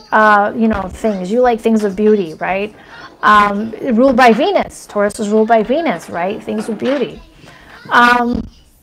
If you have, I want to say, Moon in Taurus, your mother could have been a very stable force in your life, very much so. And you're looking for that in a wife, if you're a man. A very stable woman or a secure woman in your life, if you have Moon in Taurus, right? Moon in Taurus, too, a wife could be very much a good cook.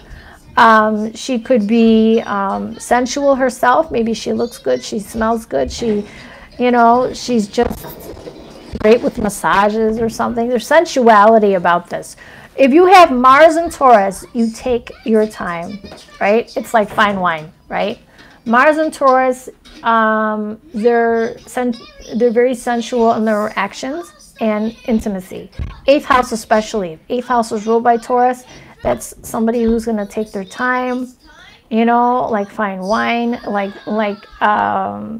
they're going to make things very, almost like Libra. If Libra were in the 8th house, Libra is all about aesthetics, beauty, things that are beautiful, harmony, elegant, not anything tacky or tawdry you need to apply.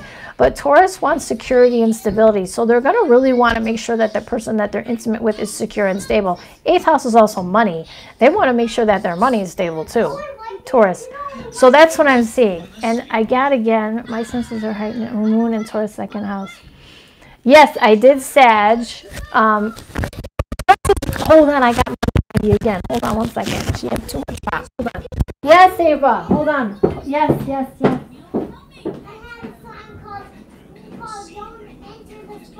Okay, I understand. All right, hold on 1 second. I will write it down.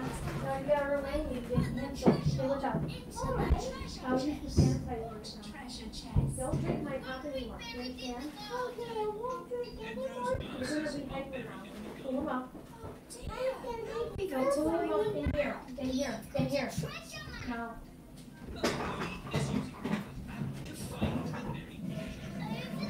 Swallow that up. Got that up straight.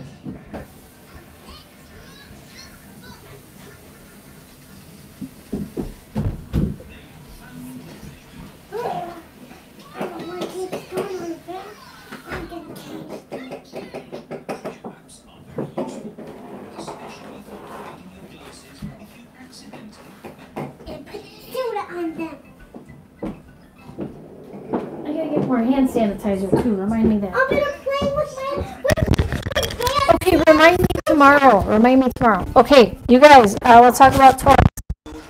If you have Mercury in Taurus, now Taurus is a sign that, like, especially if you have wherever you have your Mercury, and I forget where my dad. Ava, stop that with the noise. I forgot when my father hit his Mercury, but these are people who don't really say much, but what they say is worth 1,000. You ever hear the term? They didn't say a lot, but what they did say spoke volumes. Okay, so if you have Mercury and Taurus, this could be it. Or if, your sun is in Taurus, you could be like this too a little bit. Like, very profound when you do say something. You don't like drama, however, you will attract drama because your opposite sign is Scorpio, okay? So you will attract very intense, very deep, very passionate sign, right? Which adds to your sensuality. Me too, I'm still working on that. Yeah. Mars in Capricorn. Mars in Capricorn. Venus is in Aries. So Venus in Aries, the way you flirt, you could be, you could go for somebody. A girl with Venus in Aries, she ain't afraid, she ain't shy to say, hey, I like you, you know what I mean? Yeah, which probably screwed me over when I mentioned that, like, like, oh my God, so, liking you. I was really direct.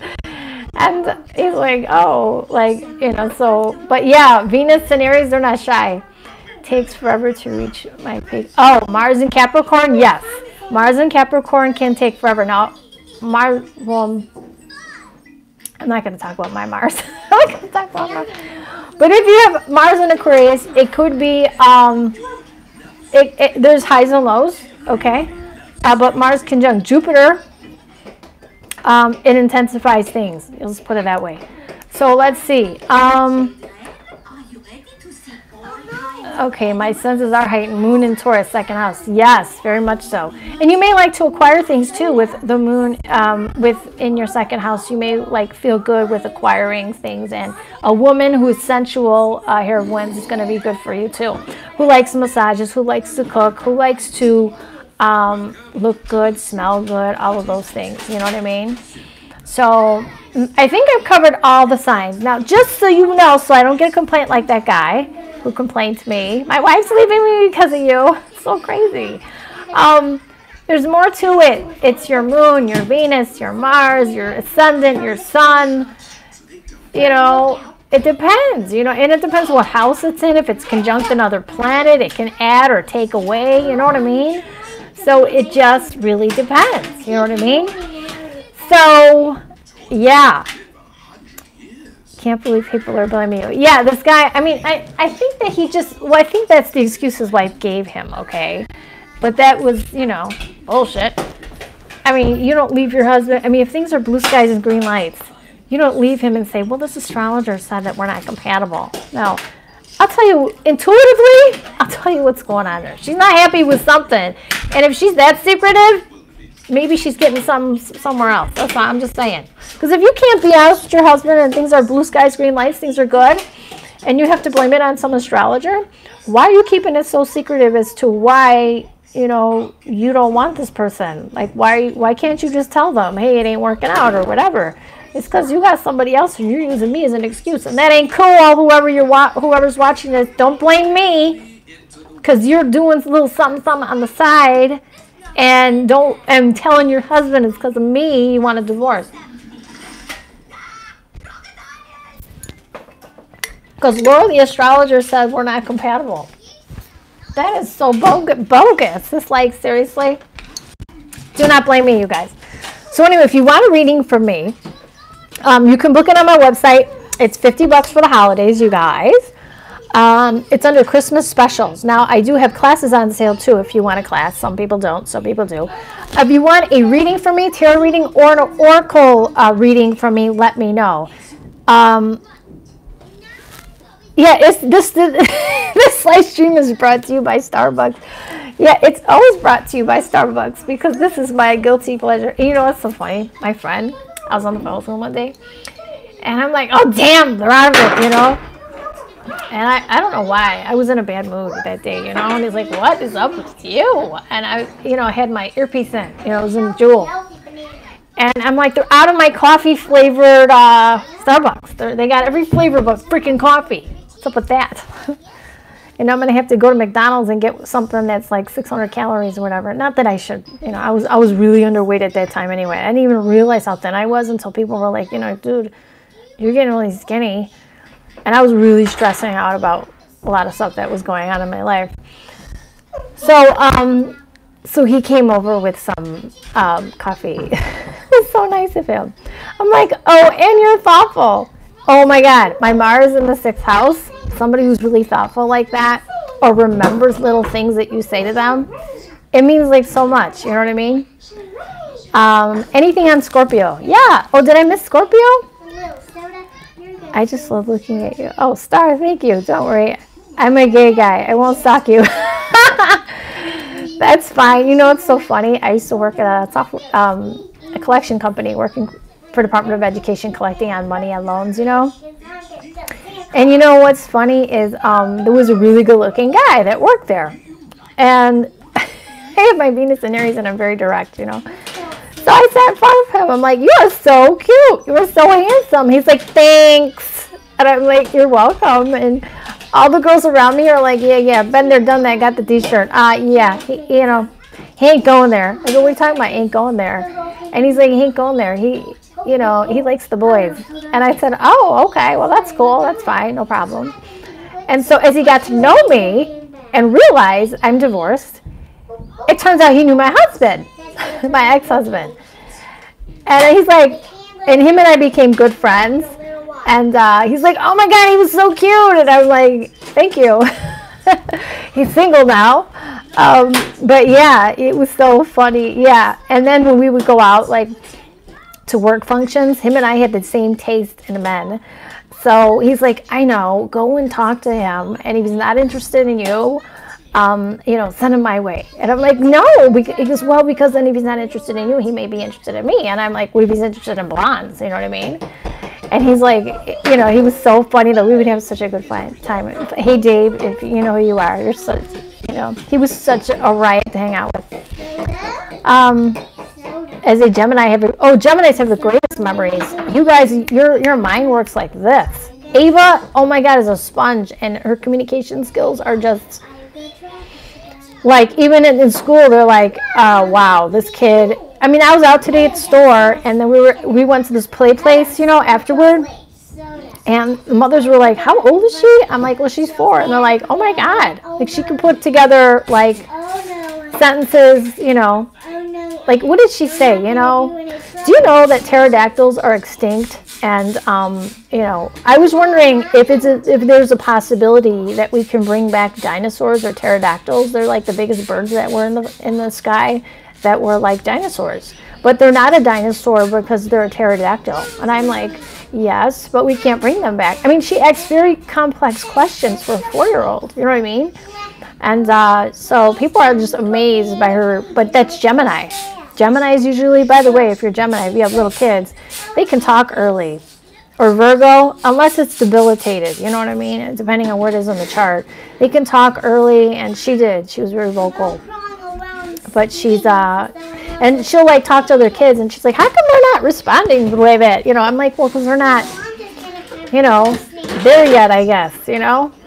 So she's very much, you know, she'll say things like, you know, I forgot who was asking her, but she was talking about butterflies. You know, she loves insects. She likes insects. And so she says, did you know that a butterfly, it's not really a butterfly, you know? She goes, it starts out as, what did she say? A larvae, and then goes into a chrysalis, and then it turns into a butterfly. And this person was like, are you kidding me? She's like, she's 4. Yeah. Oh, your sun's in Mercury and in Gemini. Yep. You know what's so funny? If you have a lot of Mercury, you're going to be smart as hell, and you're going to be able to you're going to be able to just pick up information like nobody's business. Ava has a sun in Gemini. Her ascendant is Virgo, ruled by Mercury. Okay, I know, yes. Her ascendant is Virgo, and her moon is conjunct Mercury. Her moon is in Cancer, conjunct Mercury. So she's very needy emotionally, but she will communicate that, like, I need a hug, you know, or, you know. My son has 6 planets in Gemini. Oh my God. A small, mild, autistic genius. Wow, that is a genius. You know, Gemini, a lot of air energy is very smart, which is why this is so weird. All right, my Mars in Aquarius is what you're looking for in a guy, right? But my moon is in Cancer, right? So I like an air sign guy for their intelligence. I tend to like air signs a lot, right? But they lack this, they need a little water in their chart, or 4th house planets or something, or 8th house planets or 12th house planets, because I need that water element from them for my moon to be happy. Like, I need them to be able to open up emotionally in order for me to feel fulfilled. You know what I mean? You have a Cancer moon, Cole? Yeah? Yeah, this full moon should be fun for us, huh? It's like, God. I went over it, you guys, the other day, astrologically. Watch the astrological video. That's really spot on. And that tells you about the aspects. And everyone's like, this isn't aspecting Mars. It is. It is aspecting Mars in a square. I'm like, everybody's like, am I just looking at the wrong shit or what? It's squaring Chiron and Mars in Pisces. It's not as bad because, well, it's Pisces energy, right? But it's asking for healing. It's going to ask for you to try to be the better person and try to heal a situation, which can be difficult. I'm in Aquarius with an Aries moon. Okay. And Virgo ascendant. Oh, okay. Aries moon. You get mad quick, but you forgive quick. Virgo ascendant. You could be very detail, like me, detail oriented, which is why I love astrology. It's very detail oriented and all. Plus Sun, Mercury in the 6th. Oh, wow. Also Mercury in Aquarius, and I've been called no emotion by girls. Really? You've been called no emotion? Aries moon, you can be very direct with your feelings, okay? Virgo ascendant, you're very analytical, detail. Sun and Mercury in the 6th, okay? And where is your moon? Did you say, oh, Aries moon, okay. So here's the thing, though, because I'm curious as to what house your Aries moon is in, right? Because, was it your 10th house? Is your moon in your 10th house? So Aquarius, let's see, 10, 11, 12, 1. Yes. Because if your moon's in your 10th house, you know, your status could be important to you, very important to you, and entrepreneurial, right? And you could be very direct. But yeah, I mean, the person I was with had his moon in Aquarius, so he's really detached. It was really hard for him to share his emotions with me, you know what I mean? And that was like a little, I talked to him about that. And I'm like, well, maybe it's because you're in between such, but I looked at his chart and I'm like, you know, he's got that moon in Aquarius. But I have a detachment thing too in my chart too, which I think that he would kind of understand, my Mars, you know what I mean? But yeah, like the fact that he was a humanitarian-like person, and the fact that he was caring and nurturing and listened to me cry on the phone, I just really started falling for the guy like bad. It was horrible. I was like, you know, I don't know. But yeah, if you really want a Mars and Aquarius girl to like you, be her friend first. Be a really good friend. Yeah, she gonna love you. And if she got Venus and Aries, she may attack you. She may attack you, yeah. Oh, you got Venus and Aries, Cole? Yeah. Yeah, girls with Venus and Aries, they could be assertive and aggressive, okay? In a good way. But in an approachable way, too. If you're a shy guy, that's cool for you. But, and they always say, don't chase a man. Don't chase anybody. Well, that's true. You shouldn't really chase someone. But if I mention interest and the person ghosts me, I'm attack you, question mark. Attack in a good way, Brother Jerry. I can't say much because my daughter's here. And I got this cool egg. She has this egg that we bought at the store. We have to put this in water, and it hatches. Can I put that in water just for It's got to be for 4 days. We've got to get a bucket, put it in water, and for 4 days it's going to turn into a dinosaur. Here you go. Okay, I'm going to find a bucket to put it in. Okay, go ahead.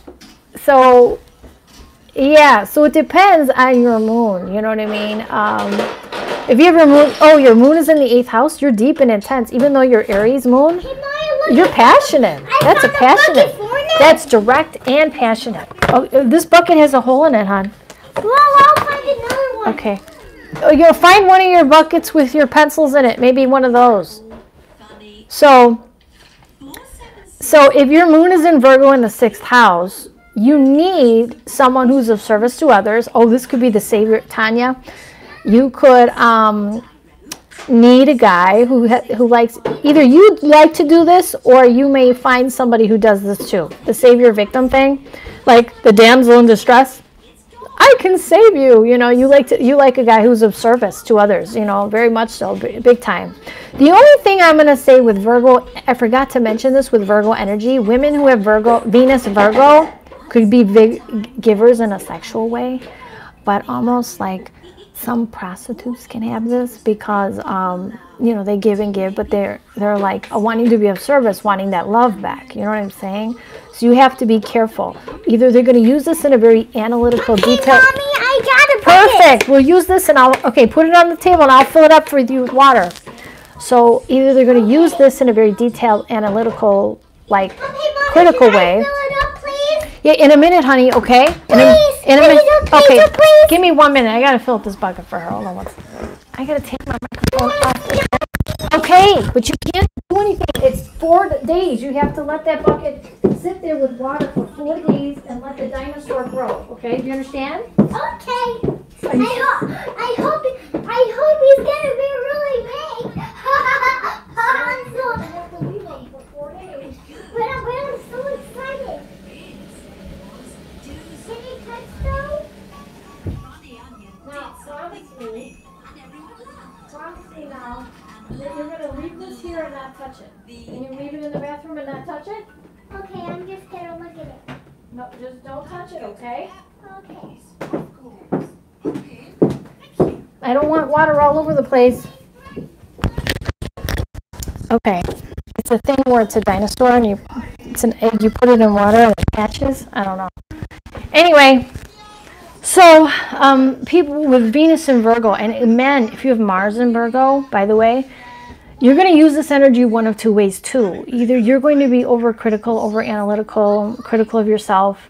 You could be a giver. You could be a savior. Oh, I want to save this woman. I want to help her or whatever, right? The savior victim kind of thing. But you have to be sure that you're not such a giver that you're being taken advantage of, okay? Got to be careful. Men with Mars in Virgo or women with Venus in Virgo, that they're such givers that they're taken advantage of, okay? I'm just saying. So pay attention to that. Brother Jay's like, Rio, will you attack me? You're so funny. Gemini, Sun, and Cancer. Gemini, Sun, Cancer, Moon. Okay. Gemini, Mercury, Venus, Aries, Mars, and Libra. Mars and Libra. Oh, you like to see both sides of the situation, right? You're fair. But, you know,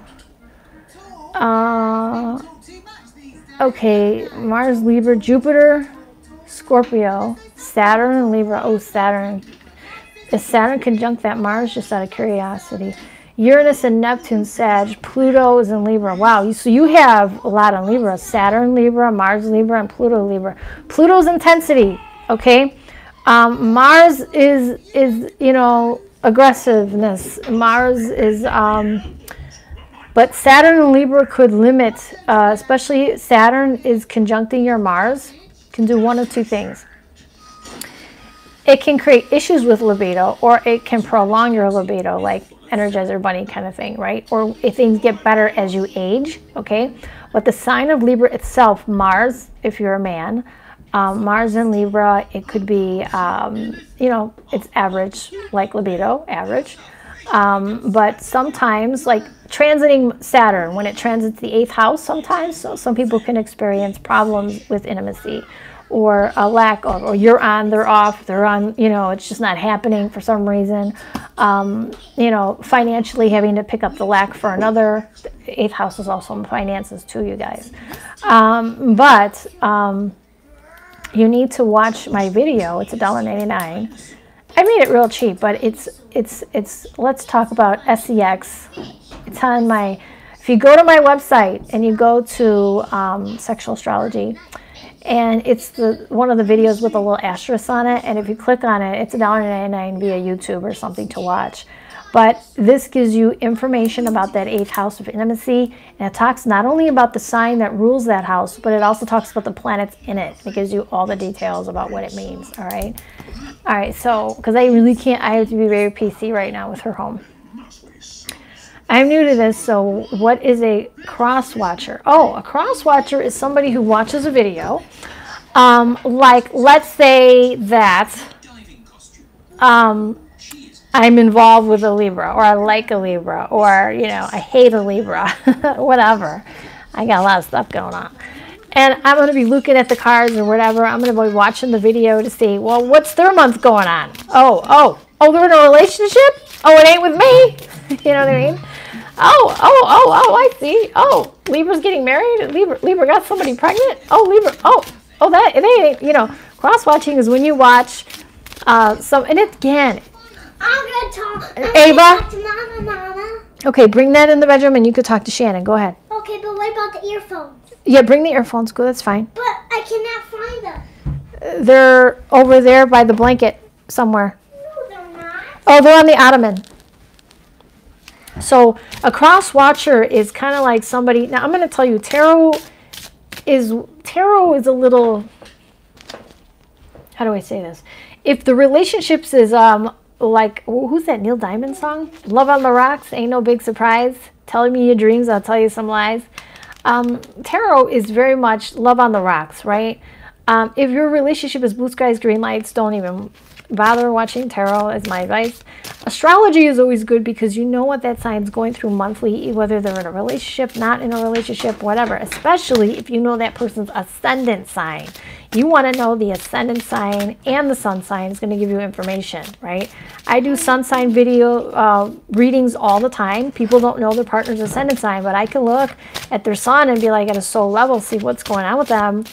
And usually resonates. And these people call me back time and time again and be like, oh my God, spot on. Like exactly what you said. Like they'll tell me, well, is there a third party? Or my birthday's this day, his birthday's that day. We don't know the times of our birth. Okay.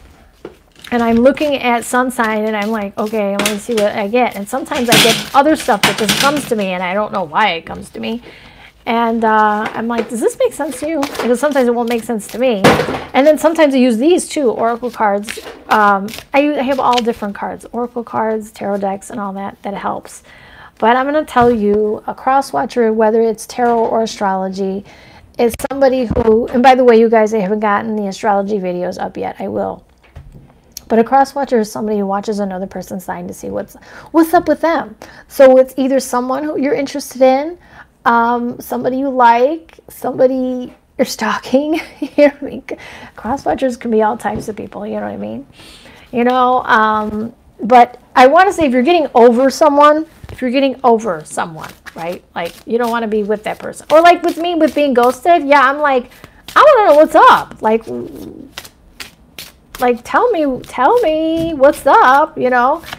But so that's why I was curious. But as far as, and I've done my own readings for that, but I mean, you know, as far as if you're trying to get over someone, try not to cross-watch their sign, because it's not going to help you get over that person. It's really not. It's going to hinder you, because what you're doing is you're telling the universe, yeah, I'm not over this person. Don't send me someone new, because I'm constantly looking at their page, looking at their sign, you know what I mean? Waiting for them to come back. And beware, Ava, just a minute. Well, play with your picnic set. Beware of readers who are like, yeah, this person's coming back, and you know they didn't come back, and all of a sudden they're like, yeah, well, they must be coming back or whatever. Get a reader who, whether it's me or anyone else, that's going to tell you the truth. You know what I mean? Like, oh, this guy's a player. He's a, you know what I mean? And usually when I get negative stuff, I always tell the person, look, take what I say with a grain of salt, right? Let it play out. See what happens, right?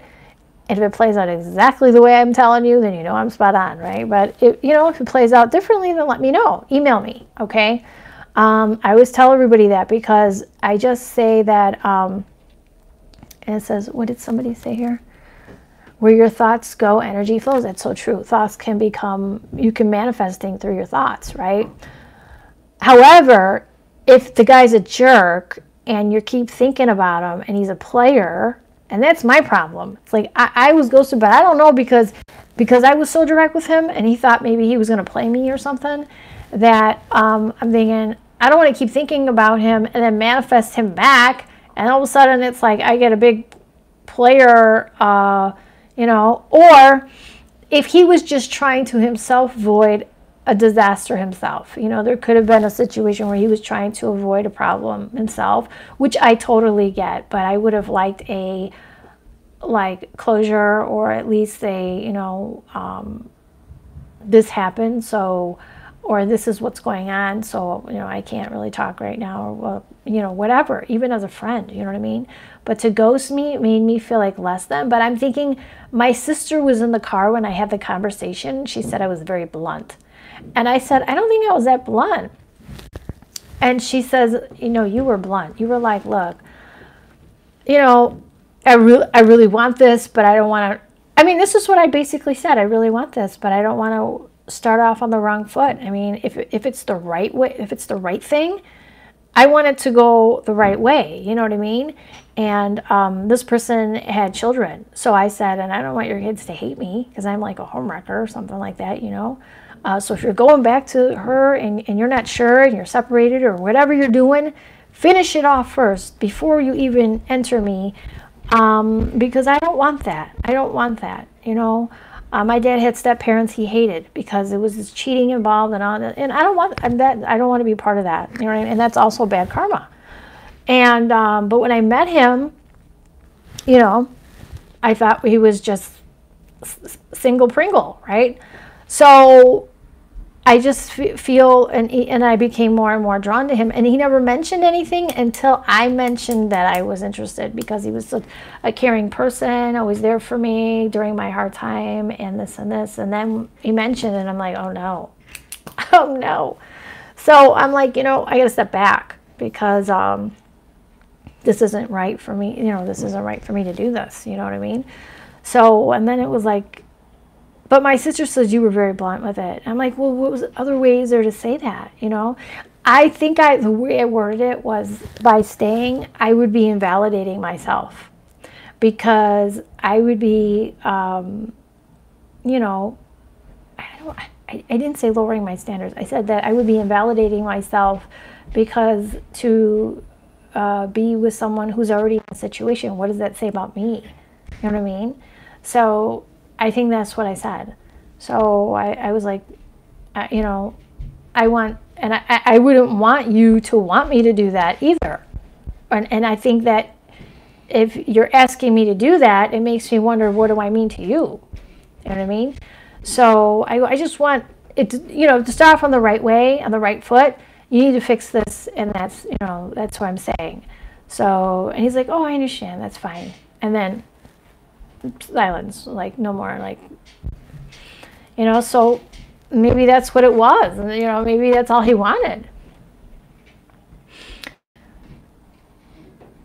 Sometimes you say things that are major turnoffs. Yeah, well, you know, maybe it was a major turnoff. I didn't mean it for it to be, but I just, that would cause someone to ghost you. Yeah, possibly, but I can appreciate openness and honesty. D, thank you. People ghost, in my opinion, because of their lack of communication and self-worth. Yes, you did, Miss Scorpio. Yeah, I did do Scorpio. They're afraid of the conflict. Yeah, he could be afraid of that, and I didn't want any conflict, you know, I didn't, you know. But I was trying to respect the person that he was fixing it / ending it. I didn't know what he was doing, so I was like, look, I want to be respectful to that person. I want to be respectful to, there's kids involved. I just want to be respectful. And like I said, look, fix that, you know. And you know, I really appreciated him being the shoulder for me, really, really being my rock. But I just didn't feel like to continue. Like, he's like, oh, you want to meet up or something? I felt it was inappropriate to meet up. I'm like, I can't do it because that's not right, you know. And I wasn't trying to be mean. A form of narcissism is assuming that what people are thinking, not fair. Can't fix what you don't understand. That's true. That's true. And I wasn't trying to be narcissistic about it. I was just trying to be fair to all sides. They see a fight coming. If you fight over opinion, it's a huge argument. Okay, that goes nowhere. this would scare me to go seek someone. Really? Well, how would I word it, Brother Jerry? How would you word that? Because I don't want to be a third party. I don't want to be, you know, I want to be, you know, Aries wants to be first party. They want to be the only party. They don't want to be a part of the second, third, fourth parties. Nothing. They don't want a party. Aries just wants to be the only party. They want to be, you know, the coming, they don't want to be, they don't want to be the coming attraction. They want to be the main event or no event at all, right? So, I mean, how should I have worded it? Is it more important that a couple's Venus is compatible? It's, Tanya, it's more than one planet. It's your Mars, your Venus, your Mercury, your Ascendant. It's a lot of things that go into play. But Mercury is how you communicate. Moon is huge. It's your emotions, how you handle your emotions. Venus, it depends if it's a man or woman. Venus is how a woman flirts. And Mars is your, you know, what you're attracted to. And a man, men are attracted to their Venus, and their Mars is how they flirt. Star's like, funny, we can do this all night. Yeah, it's fun. It is fun to an extent. No, him, not you. Oh, you're talking about him, not me. I don't know. I just don't know what other ways I could have put that, you know. Thanks again. Should we found you today. May divine bring peace upon you all. Oh, thank you, wisdom, and you. So smart, she gets it from you. Oh, and that situation, you don't like no, I don't like threesomes. No, I'm not going to do the threesomes. You know, it's funny. My 8th house is Pisces. It's about romance. It's ruled by Pisces. It's all about romance, not Aries. Even though I have Aries in the 8th house, it's ruled by Pisces. It's all about romance, right? Sometimes fantasy is better than the reality, right? But that's not a fantasy of mine. No. It's not. I don't share. I'm an Aries. You know, I think it's my toy. It's mine. I hated you sharing with my sister. Mine. That's mine. Mine. You know that. You know that's totally an Aries kid, right?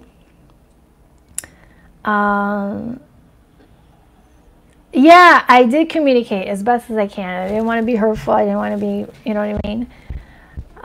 You would have felt like an idiot in the long run. Yes, if I met up, you know, and if things progressed, then I would have been a total a-hole. Number one, I would have hurt many people involved, right? And two, I would have felt used. You know what I mean? I would have felt really like, yeah, because I would want him to be emotionally filling my cup. And if you're investing in someone else, you can't emotionally fill my cup. So then I can't really physically, you know, fill your cup. Because my emotional cup, remember I told you, women need emotional deposits before the physical withdrawal. Otherwise we get resentful. We can become resentment can build up. And then you get this big argumentative kind of thing in the relationship boudoir that you don't want to be there. You want it to be nice and loving and caring and open, right? And to start it off on that note and that way is not a good way to start something off. And I kind of told that, and I said it that way. I said, I want to start it off the right way. I don't want to start it off the wrong way, you know? So, as far as you were talking about 4 minutes ago. Oh, okay.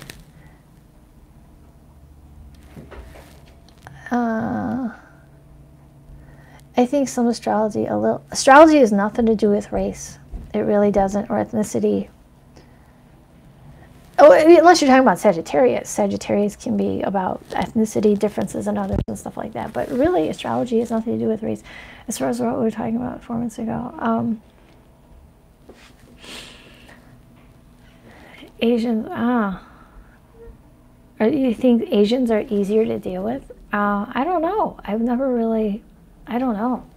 But you know, in school, I used to be friends with all different cultures, but that's because my Mars is conjunct Jupiter. I do attract people who are different cultures all the time. And I remember in grammar school, most of my friends were Filipino or Asian. In high school, my friends were Asian or Hispanic. I mean, I have friends that are just different cultures, like white, Hispanic, Asians. But I remember grammar school, most of them were Asians, you know what I mean? But it's so weird because, yeah, like it's so weird. I remember my dad saying, like, I worked at an all-Italian bank, And I remember my father saying to me, so how did you like it? Because I really wasn't around my own culture very much in my life, because Chicago is a melting pot, right? And they had these little segregated neighborhoods, some of them, but the one I lived in was very much like melting pot. And I worked at an all-Italian bank for a period of time, and I told my dad, I said, well, the gentlemen are good looking, you know? And he says, yeah. And I said, but they think so much of themselves, you know? I don't think they have room in their hearts for anybody else but themselves. And he started laughing. And I said, what? And he's like, oh, because the Italian mothers raise their men that they're the number one in the whole world, you know. He goes, if you married an Italian, I hope he'd be more Americanized and not like from Italy, you know what I mean? And he says, no. But they weren't opposed. It was so weird. My parents were not opposed to, like my ex-husband was Spanish. His family migrated from Spain. And then they moved to Puerto Rico. He did not speak Spanish at all, and my ex-husband looked like Ralph Macchio. I remember back in the 80s, Ralph Macchio was a big thing. But he did. He looked like Ralph Macchio. And yeah, it was so nice. And but yeah, we had a lot in common, and he was a different culture. The guy who was separated that you were interested in, you would have felt like an idiot in the long run if you would have gotten involved in anything too soon. That's, yes, totally, Cole. I agree. That's why I felt, yeah. I would have felt like a dummy, like, okay. And I learned from my past mistakes, so I'm like, you know, and I have a little child involved too, which she's never known him or anything, but I'm like, you know, I just want to make sure what it is and where it's going, and, you know, fix your thing first. But see, he was a Libra, so Libras don't like being alone, you know. They want to make sure one door is going to be open before they close another one. So I'm like, but I can't start something with you. I mean, you couldn't even, like, take me to dinner in public. Like, like, are you working on something with this person? And he says, well, yes. And I'm like, well, why are you asking me to meet up with you then? You know, that's like, and I told him that was like, in a way, a little bit, not a little bit, it was kind of hurtful. You know what I mean? Because it's like, well, then you don't really think too highly of me. Then you only think, and I said to him, I want to be with somebody who looks at me in terms of, you know, the way I think. They want to spend time with me, not just in a physical form, not just for physicality. I'm looking for more than that. I want a mental connection, a spiritual connection, all of that. I just don't want this physical thing.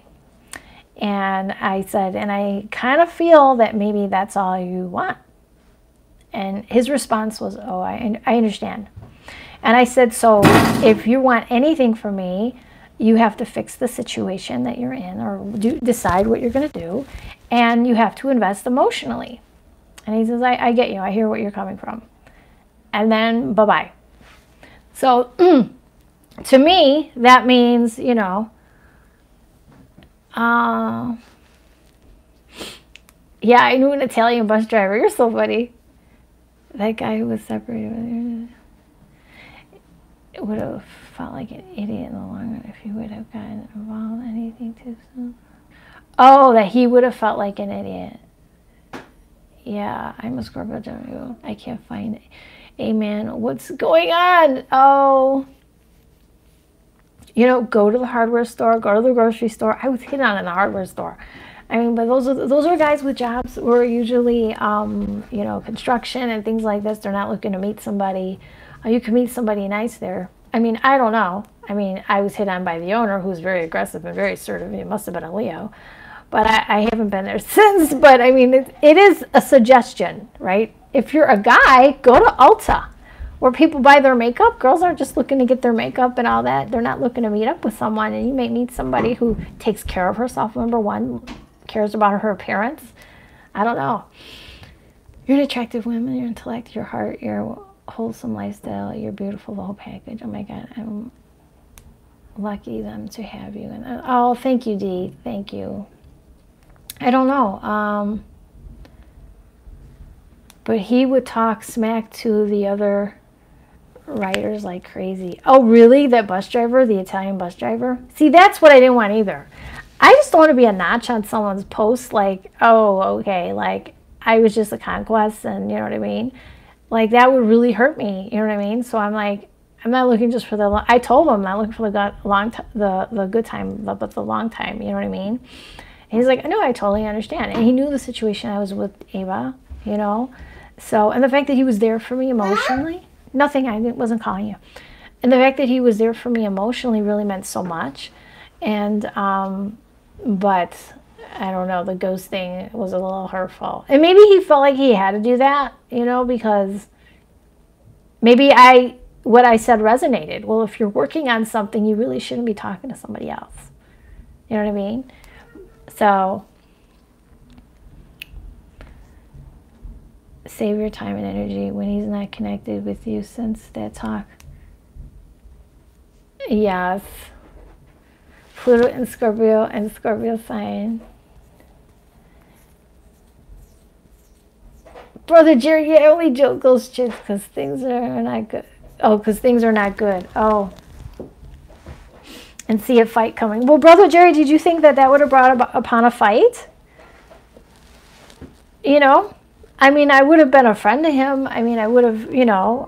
However, I do see if he would have said to me, look, in light of what you told me, I'm trying to fix my situation. And I think that, you know, continuing talking to you even as a friend may be a conflict of interest. And I would have said, oh, I get that. You know, I wouldn't have felt bad about it. I would have been like, I get it. You know, I totally respect that. You know, I didn't even get that. So, and I'm thought, oh, well, maybe he hurt himself at his job because he had a dangerous job. So I'm like, maybe he hurt himself, maybe this, maybe that. But I don't think so. It was right after that conversation. So we'll see. Again, this stream is brought to you by Starbucks. No, it's not. I wish. I wish I had endorsements. Maybe I should ask them to. You know, Starbucks, you really need to endorse me on my astrology channel as I drink your stuff all the time. And please send me free coffee flavored Starbucks. I've always been interested in astrology and astronomy, but only got interested in tarot about 8 months ago. You know what? I got interested because things are not going good. Okay, yeah. And they see a fight coming. So you think that, Brother Jerry, you think he saw a fight coming? I don't know. I don't know. Maybe, you know, maybe he did. I wouldn't have fought with him. I wasn't looking to fight with him, you know. I am an Aries, and maybe he had something to say to me that was cutting. I don't know. Maybe he was hurt by what I said. And I didn't mean to be hurtful, but I was just like trying to protect myself and my emotions. Oh, on yours, I'd say. Oh, you would? You would say that there would be a fight coming? He's just not trying to waste his time talking to you because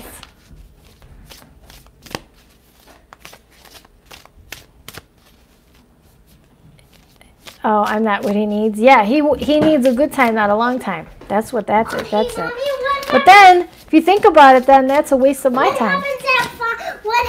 What happens after 4 days? After 4 days, it hatches and it turns into a little dinosaur. So Can I take him out of the water? Nope, you got to keep him there 4 days. Go in there, watch him. What happens after? What happens after that? What? Then you can play with him, and he's a dinosaur. I'm so excited. Go in there, go check, go see if he's growing. Okay. So anyhow, yeah, I mean, but didn't he think that he'd be wasting mine too? And he could have been honest about that.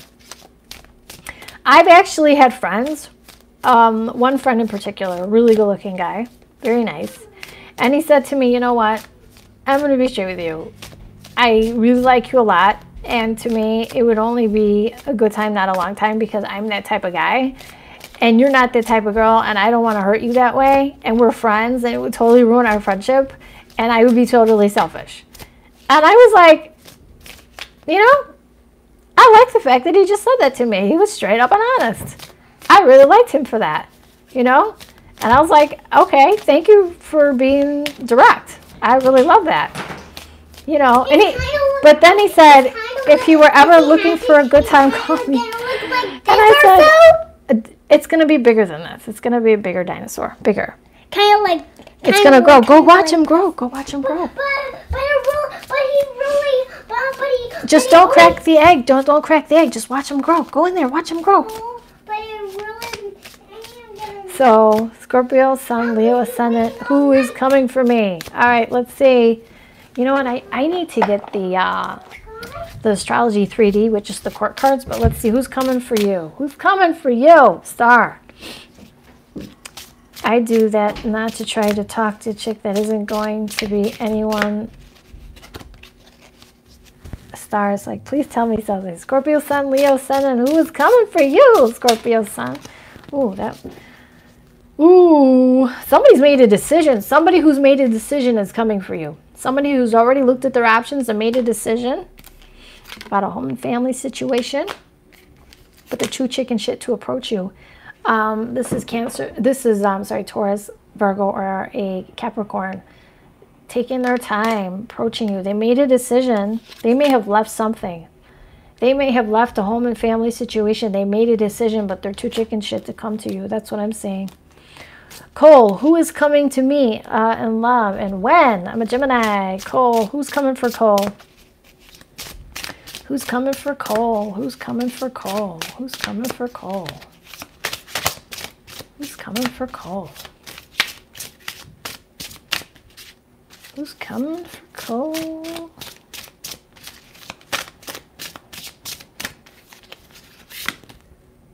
King of Wands. Aries, Leo, or Sagittarius. And it doesn't have to be a king. It could be a queen. Just depends. But it is a fire sign. Let me see what's going on with this fire sign. Oh, Magician. It could be a master manipulator. Be careful. Knight of coin. They don't want to be single.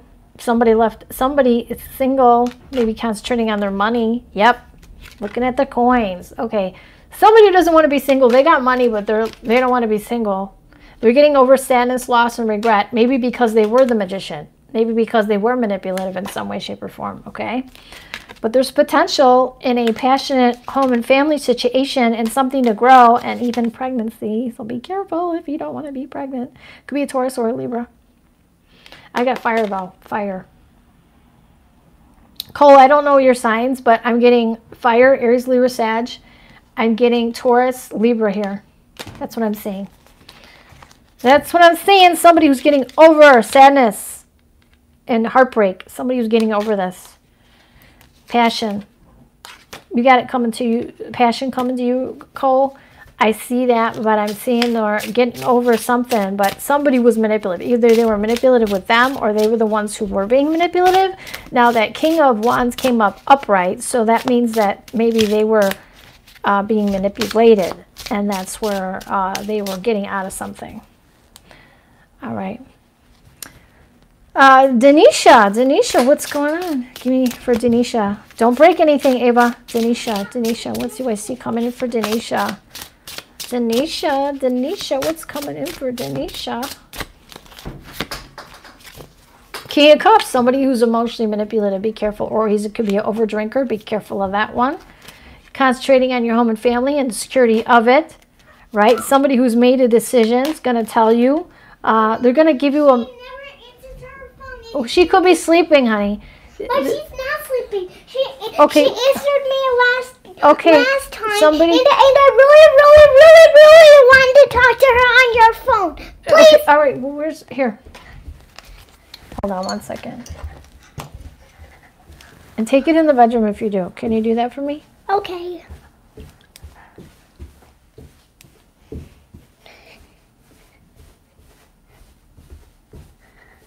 Put the headphones in, okay? Go put the headphones in. Put the headphones in the phone. Or put it on speaker. Hello? All right. Okay, here we go. Denisha, sorry. A King of Cups reversed. This could be a Cancer, Pisces, or Scorpio. Somebody who could be emotionally manipulative. Or they could be an overdrinker. Somebody concerned with home and family and the security of it. Somebody who's made a decision. They're offering love. They're wanting to plant seeds.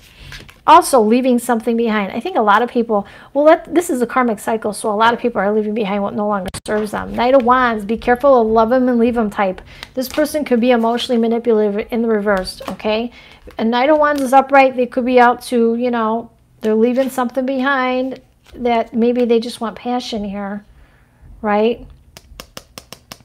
Yeah, they could be lustful too. Queen of Cups, Queen of Coins in reverse. They could just be looking for the good time and not the long time. So be careful. Could be a water sign I got there, or a fire sign. I'm getting a water, Pisces, Cancer, Scorpio, or Sagittarius. Nine of Wands is usually Sag. Oh, your daughter's name is Ava too? Yeah. Okay. Who is coming from me? Okay. All right. Who can you say freeloader? Yeah, somebody. Esther. Esther, what's going on? Oh, she's almost 4 too? Oh, yeah? Okay, Esther. What's coming up for Esther? Show me Esther, Esther, Esther, Esther. Esther, what's happening with Esther? Ooh, Esther, walking away. You're walking away from something? Queen of Wands, because you're the lady boss. Aries, Leo, Sag, or you're acting like this. Somebody is walking away, either because of a fire sign, or this is you, like being the boss, like lady boss, like Aries, Leo, Sag, walking away because somebody's not happy with the situation. Sun is reversed, right? High Priestess, using your intuition. The give and take was not fair in a situation. Give and take wasn't fair. Could have been dealing with a Virgo, Taurus, or Capricorn who had money too, and maybe you want a new beginning. Maybe they want a new beginning, but somebody's walking away. And I see a fire here. Fire and Earth, Aries, Leo, Sag, and then Virgo, Taurus, Capricorn. This Virgo, Taurus, or Capricorn may want a new beginning. Just saying. You could have more. Ava, you could be leaving a fire sign, or fire signs leaving and going toward an Earth sign. But you're seeing that the give and take is not fair in a situation. You're using your intuition. Queen of Coins. Be careful, because this Earth sign could just be lustful. This person leaving could have taken a long time to think about it before they left. It could be a Virgo too. I'm seeing that. Using their intuition to leave. That's what I'm seeing. But somebody's leaving one thing for another. That's what I'm seeing there. All right, here we go. All right, okay, sorry about that. She anyway. did not answer, so I left her a message. All right, so you guys, I'm going to have to let you go because my little one's getting impatient and Oh, she's no, waiting. no. Yes, yes, yes. Well, we will go and I will talk to you soon. No, Mommy, no, don't go. That's fine. I have to finish. It's right. I got work to do. Please like, share, and subscribe, you guys. And we will do more of these. I will do some sun sign astrology. I just wanted to do basic astrology today. And then we will do more sun sign astrology readings. And I'll show you how those go. I know I promised I would do them before. I'll do them. I will. I just got to keep her really busy because it's Christmas vacation. All right, it resonated. Oh, good, Esther, I'm glad. Have a good night, you guys. If I don't hear from you before Christmas, have a Merry Christmas. And I may try to stream before then, do a live stream. Holidays can suck for a lot of people, so I'm going to try to be online.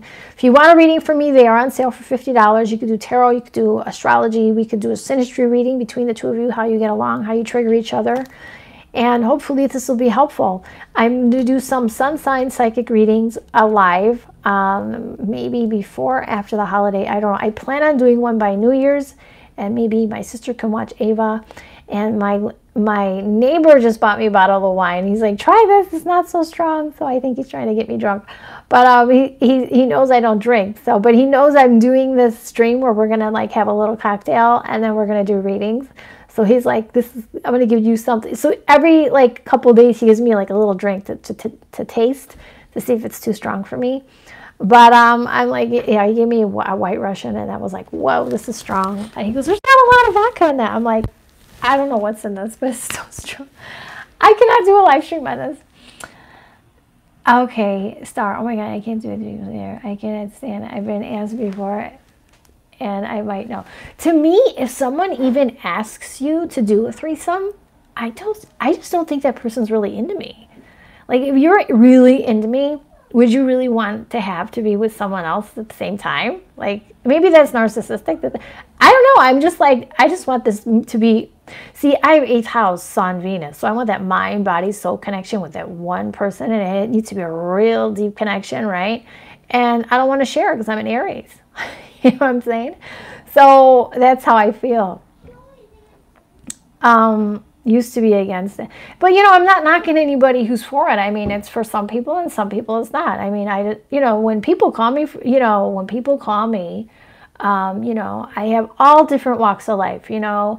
I have gay, you know, lesbian, transgender. I have all kinds of people who call me for readings, you know, straight, people who are, you know, bondage and threesomes, and, you know, I never judge, but I just say, you know, this is what I see for you, and, you know, your partner may not be into this or whatever, or, you know, so I don't really judge, you know what I mean?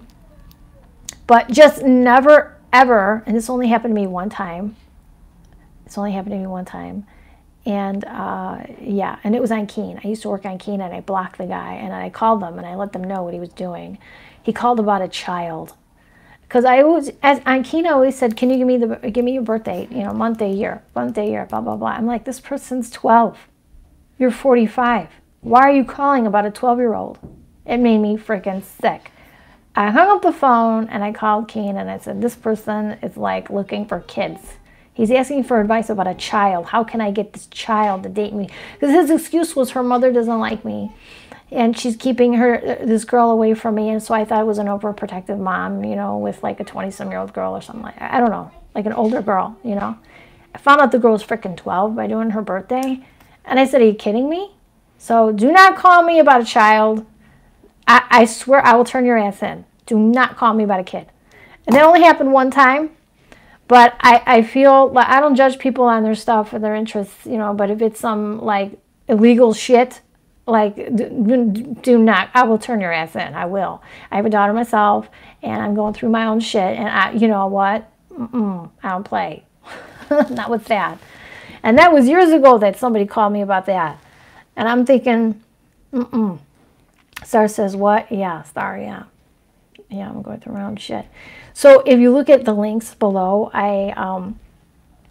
there's an advocacy center in the Northwest Cook County area. I'm gonna go check on my egg. Okay, check in your egg in the Cook County area that help children who are abused, either sexually or abused in general, and they help family with free counseling, you know.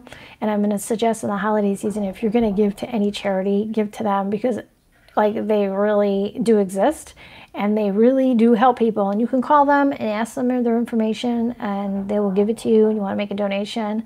They have been so much help for me in my situation personally. But yeah, when you call me, I don't really judge people at all. You know,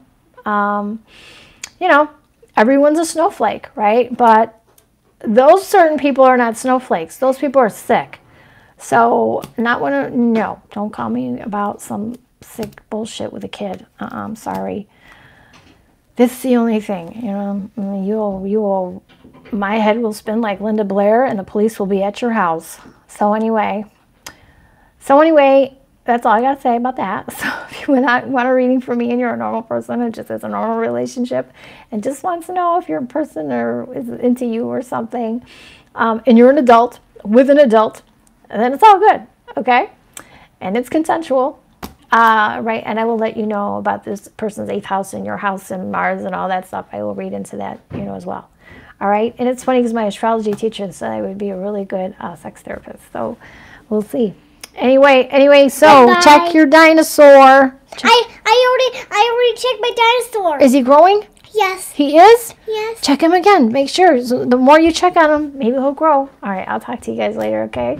Have a good holiday. If I don't see you, Merry Christmas and Happy New Year. You'll hear from me before then. We'll do a little live stream, and I'll answer questions. And if you're alone for the holiday, Cancer full moon can make people really depressed.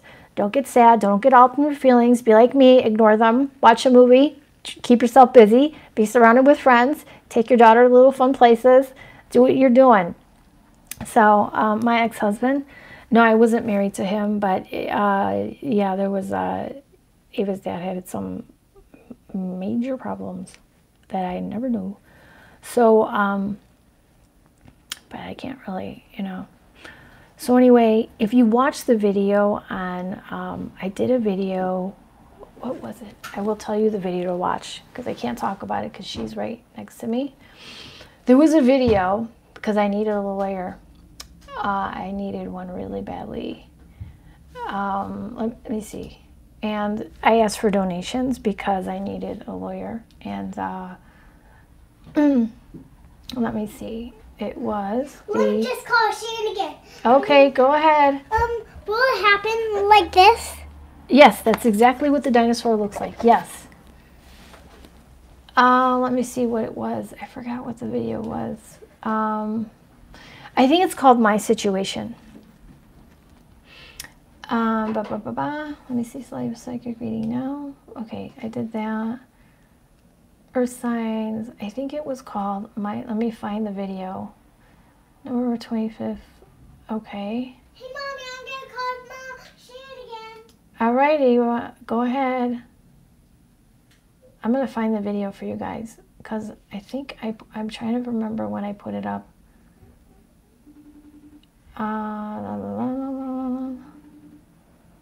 Yes, it's called My Situation, November 2018. So I talk about my situation, and I don't want Ava to really, but what I'm going through basically. And I asked for donations, you know, on this and that. But now I'm advocating for the place that's helping me. Meaning they're just giving free therapy for the mother and the child of any kind of abuse. So there's a place where they give free therapy for people like this that are going through shit like this. And you think this shit never happens, you know, or at least like you don't know anybody where this would happen. But it does, unfortunately, happen. And there was a lot of things that I did not know about this person. But South Node on the Ascendant can make someone reckless, you guys. South Node on the Ascendant, and that's what he had. Venus in Scorpio. Doesn't mean everyone with Venus in Scorpio is going to be... Okay, honey, hold on. Doesn't mean that anyone with Venus in Scorpio is going to be secretive about that, or Venus in the 8th house, you know what I mean? But, you know, they could be secretive about... his was in the 3rd house of communication. And... yeah, so, and it had to do with his house of children, you know what I'm saying? So anyway, I looked at it later, and first of all, when you're doing someone's chart, you're not automatically going there, you know what I mean? You don't automatically, it's not the first thing that comes to your head until you hear things from, you know, a little kid, and then you're like, what the hell? And then you look at the chart and go, oh my God. And then, you know, you get police involved and everything, and yep. So yeah. So anyway, that was my situation. But if you want to donate to my channel, if you feel more than welcome to do that, that'd be great. I do have an attorney now, thank God. But and that advocacy center, I just want to let you know, does help women in Cook County and Cook County areas who are going through the same stuff, and they offer free counseling, free therapy. I mean, otherwise it's $100 to $200 an hour, and who can afford that? My God, I can figure out, just leave what you just said was happening. That's sick, and I'm so sorry. Thank you, Star. Thank you, Star. So, and that's what I was going through when I was talking to my friend and confiding and crying, and I lost 14 pounds, and then I got really attached to him, you know what I mean? I was in a bad place, and then for him to just like ghost me, it was like, kind of like my support system gone, you know what I mean? Like, not only was he a friend, but he was really a support system, my rock during this whole situation. It was a really shitty situation in which I was an emotional, fucked up mess. I lost 14 pounds in a month. So, I mean, so for me to like, trying to do things the right way. So for me to do things the right way, I'm sorry, I had a phone call come through. You know what I mean? I was trying to do things the right way, but that support system kind of left me. And so that was just, that's why it was extra hurtful for me, you know what I'm saying? Because he knew all this. But anyway, that's beside the point. And then I think about it and I'm like, was he just preying on me because of the fact that I was going through like a vulnerable situation, like a really shitty situation? Because if that was the case, then that's pretty sick too. But then maybe he had his own situation, but he could have told me, you know, like, hey, you know, because of, you know, you're right, and I don't think it's appropriate I talk right now, and you have to understand why, blah, blah, blah. I would have kind of gotten it, but just to ghost like that, it's really hurtful. So anyway, but that was another situation. Oh, thank you, Star, thank you. Well, I have to see a counselor now, so I go weekly to a counselor. So that helps, and me and her. So we each have one. So yeah, there's that. So, but I'm very grateful because it's free. Basically, they do forensic interviews with the police department, and once it's determined that this is going on, they give you a counselor to deal with mother and child, or it could be father and child. It could be anybody, doing these kind of things. But yeah, and they help the child like learn the right things about things, and safety is a big, huge thing too. And the more things were coming out, the more she was talking, they get you more comfortable in talking about what had happened, and more that came out, the more I was a mess, and the more I couldn't eat, and the more I lost weight. And it was just, I was not in a good place. So yeah. So this full moon in Cancer, I just pray to God, I just done. I shouldn't say this, but I wish I can get a hold of that motherfucker. Isn't that, Star Young, I feel the same way. That's why I said in a few of my videos, if my dad was alive, this person would be dead. My dad had the worst temper known to man. Venus, Mars, and Aries, that's like a horrible temper, right? Especially if you hurt someone he loved, you're freaking toast, right? The worst temper known to man, right? And I have to try to do things on the straight and narrow because, you know what, I'm her only provider. I'm the only one taking care of Ava. But I will tell you, I pray for lightning every day. I'm sorry to say, I do. Pray for lightning can strike at any time. Yep, don't play when it comes to children. I totally agree. I totally agree. And that's part of my whole thing on my channel. On the drop-down menu, along with my services, is a place for that advocacy center that does help women and children. And there's also a donate button to my website, which does help, me, as far as, fees and stuff like that, because legal fees. But somebody did give a generous donation, and I will be doing a free reading. Brother Jerry, let me know when is a good time for you, by the way. Email me. Yeah, because I'm going to be doing every month a free reading for somebody, and that was his only request. Just to pay it forward. You know what I mean? And I plan on doing that because this was such a gift, and I was just like crying when I got that. And a few other people donated, and thank you for those who donated on my channel. And I had to apologize to my family and my friends and some professionals that I seemed like a total bitch and I was pushy, because it was like some people I felt like weren't doing their jobs, and I felt like, come on. I mean, when it's your baby, you're like, get off your ass, do something. Would you look into this? Jesus Christ, come on, I got like that, And I didn't mean to be stepping on toes or sounding ungrateful or whatever, but it's like when it's your baby, you are just mama fucking bear. And especially with that situation, yeah, you want to wring a neck. So anyway, that's where I was. So I had to make some apologies with this Cancer full moon. If you see my posts about apologies, that's what that was about. But yeah. So, but yeah, this is going to bring out a lot of feelings, this full moon. And I'm just praying to God, when this shit ends, it needs to end, Right now there's an order of protection, So we'll see. We'll see. Another to be continued. There's another continuance, so we'll see how that goes. Anyway, my attorney being a Leo, I hope he's gonna bring it, because I need the eye of the tiger, seriously, with a big ass roar. That's what I need. You know what I mean? So we'll see. We will see if he brings his Leo self. I did have been, yeah, absolutely no excuse. Yep.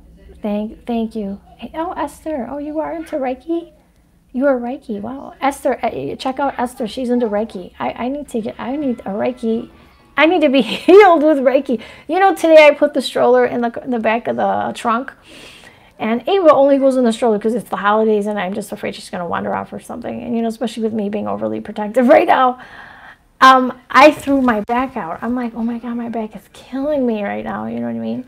I'm like, oh my God. And sometimes if I'm stressed, my muscles get like this, you know what I mean? And if I lift something heavy or I lift hard, boom, it's like I felt it, like something just moved. And I'm like, oh God, I'm going to have a backache tomorrow. What you need from me is to contact you without giving me too much information, because I know you don't know me personally, truth be told, but I know you are. Oh, thank you so much. Thank you so much, Star. Star, are you Reiki too?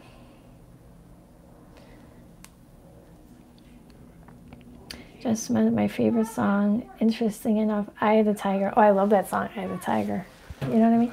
And do you know I did this thing on Facebook? It was on my personal page, and it says, "What spirit animal are you?" I put this. Oh, you guys got to go to the community section on the Facebook, on the YouTube page, right? It says, "What's your spiritual animal?" And it said tiger, and it puts your face in the thing of the tiger. And I go, "Yeah, especially if you mess with my child, yeah, the claws will come out." Because maybe she's too big for a stroller. If you ever thought about that girl. Oh, you know, she is too big. Okay, but she will run off. Like, she is big, but she will run off. And especially with the Christmas. I mean, I'm in Chicago. Cars are everywhere. Malls are jam-packed. And I don't want her running off because she will do that. And I'd rather just, you know, like, I only use it sometimes. But I only use it sometimes because I just don't want like her running off or running in the street or running in the parking lot, because mall parking lots, I'm in Chicago, and they are jammed. I mean, so jammed they have traffic directors, you know, going this way, going that way. Now I'm starting to get into it, but I'm still leaning my astrology stuff. Oh, okay, great. Yeah, I know you're not officially, but I think you're one of my astrology teachers. Oh, thank you, Star. Hope you guys learn a lot from my channel. Yeah, on my website, I have a YouTube link, and a lot of the teaching videos are on there too, you guys. Shopping and lots of walking, and it's tiresome. Yeah, but it was okay. It kept, you know what? Shopping today was good. We really didn't do shopping. My sister, we exchanged a few things because they were wrong size, and then she got what she wanted, and we went to a few stores, looked around. It got our mind off of things, you know what I mean? She needs normalcy in her life. I need to think about things other than court, okay? And I need just to put my mind on something happy, which sucked because finally with that person I'm talking to me, it really made me happy. You know, he brought like happiness into my life, and I'm like, I mean, he made me laugh, and I was like, oh, you know. And he changed the subject and really kind of made me happy about things. And then when I found out what he told me, I'm like, oh, this isn't good. And then when I put a boundary up, it was like the friendship wasn't even there. It was like, you know, and with me going through what I went through, I guess maybe it was a codependent thing, because I was leaning on him a lot every time I was an emotional mess. But maybe that was emotionally draining to him, which he could have just said, hey, you know what, this is really emotionally draining for myself. I mean, I would have respected that too. I wouldn't have argued.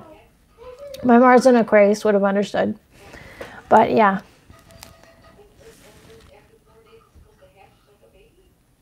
D. Oh, okay, singer, entrepreneur. I do a lot. Okay, that was actually released the same year I was born, 82, and the band Survivor. Oh, I like Survivor. Oh yeah, I was born in 73. I'm a lot older than you. Skincare regimen someday. Oh, yes. Oh, you want my skincare regimen? Did you guys go down to Michigan Avenue? No, we didn't go to Michigan Avenue. I live near O'Hare, so we went shopping near O'Hare, the airport right here. They have malls right by O'Hare. So it's touristy, you know what I mean? Very touristy. So, yeah. But as far as skincare, really, I'll be honest with you, I don't use anything expensive. It's the Revlon Photo Ready stick under my eyes, on my nose a little bit. That's it. And then I use the Revlon Photo Ready powder in 01, I think it is. The stick is, I think, 02. And then I use a white highlighter under my eyes because it covers my black circles sometimes because I'm sleep deprived at times or stressed out. And when you put white or a white powder or whatever, like a lighter color, depending on your skin tone under your eyes, it makes your eyes look more open and wider. It doesn't make you look as sleepy. And then I use some sort of crayon on my eyes right here. It's like I got it on Amazon. I don't know what called Slate. I think it's called Slate. It's called crayon. It's called Slate. And then I use a liner by Elf here, right here in the crease. And it's a pencil as well. And it's just it's an eyeliner pencil. And it is called, what the hell is it called? Clinique used to have it, but it's more expensive now with Clinique. Clinique used to have it. It was called khaki, and it's like a khaki color right here. And then, because my eyes are kind of hazel. And then I use the liner right here. The only thing I get that's expensive is the Revlon art liner. And then I use regular mascara. That's it. That's my regimen, which isn't a regimen. Oh, and I use, I'll be honest with you, the blush is like for people with really fair skin. I will actually find it for you. Hold on one second. I will get it. 1 second. This is going on forever. That is also Lancome. I'm sorry. The art liner is Lancome art liner, and then the mascara is a Lancome too. Hold on 1 second.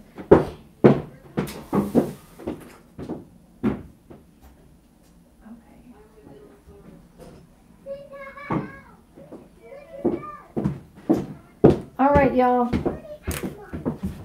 Hold on, Ava. What do you want? Yes. Do you know what this dinosaur is? Because we don't know. I don't know what it is. But can you give me a minute? I will check in a minute. All right. If you're fair skinned like me, white as a freaking ghost. I did not get the Italian olive skin. All right, just so you know.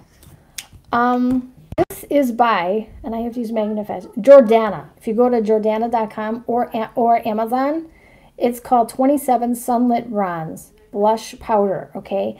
They don't have this one anymore. This sold out, of course, because they're a-holes and they do that shit. So it's hard when you're fair skinned to find a bronzer because we're fair skinned, right? So, and this is only $6 or $7, guys. That's how cheap this is. I got this on Amazon, just so you know. And then I called Jordana myself and I said, you're running out of this bronzer. What other color do you have? And they gave me samples for free, just so you know. So Jordana, Jordana.com. I believe that's let me see. It's by, yes. Jordana, yes. Okay, so anyway, that's the company. The next one that they gave me, I'm using this Tawny Beige in 14 blush powder is what I'm using right now. Is that one? And then I use this on top of that. Then after I put that on, I use the Revlon, what do you call it? The Revlon powder in 01 for really fair skin, and I lighten this up a little bit. I lighten it up and I lighten it up if the bronzer's like too much, you know what I mean? And then I use another thing here as another trick by NYX. It's called Taupe, right? It's for really fair skin, right? And I do contouring, right around the cheek area, right here and right here, the contouring, and I do my forehead because I have a huge forehead. I have an Irish forehead. So I have a huge ass forehead. Well, actually, I didn't get it. My mom had a widow's peak. I have a forehead like my dad. My dad had like a receding hairline like me. I don't know. But anyway, so I try to hide that, and it makes your forehead that looks like shorter, you know what I mean? And if you do under your chin like this, a little bit under here, with this, it's going to make it look less than, like, in other words, it takes away that, like I have a double chin a little. Like I'm telling you, I'm Virgo Sun, I'm so critical of myself. I'll tell you, and I'll tell you all my flaws. I will. But this is NYX. It's called Taupe, and it's PB11. And I got this literally for like $4 or $5 on Amazon, right? NYX Taupe, right? So one is $5, one is $6 or whatever. And I'm telling you, one's for contouring, and the other one's like a blush, and you know. But you're mixed race and you love brown. I'm Italian and Irish, so, but I mean, I don't know what your skin tone is, but for fair skin, it's really hard because sometimes you look like, you know, I hate to say it, but you look like Trump. You know, you look orange. If you use too much bronzer, you look like a freaking, like a pumpkin. You know what I mean? Or you look like, you know, you put too much crap on. You know, the only thing that I do wrong, but I know I do it wrong, and I don't care that I do it wrong, is, okay, do you see right here? I'll show you. I have a magnifying glass too.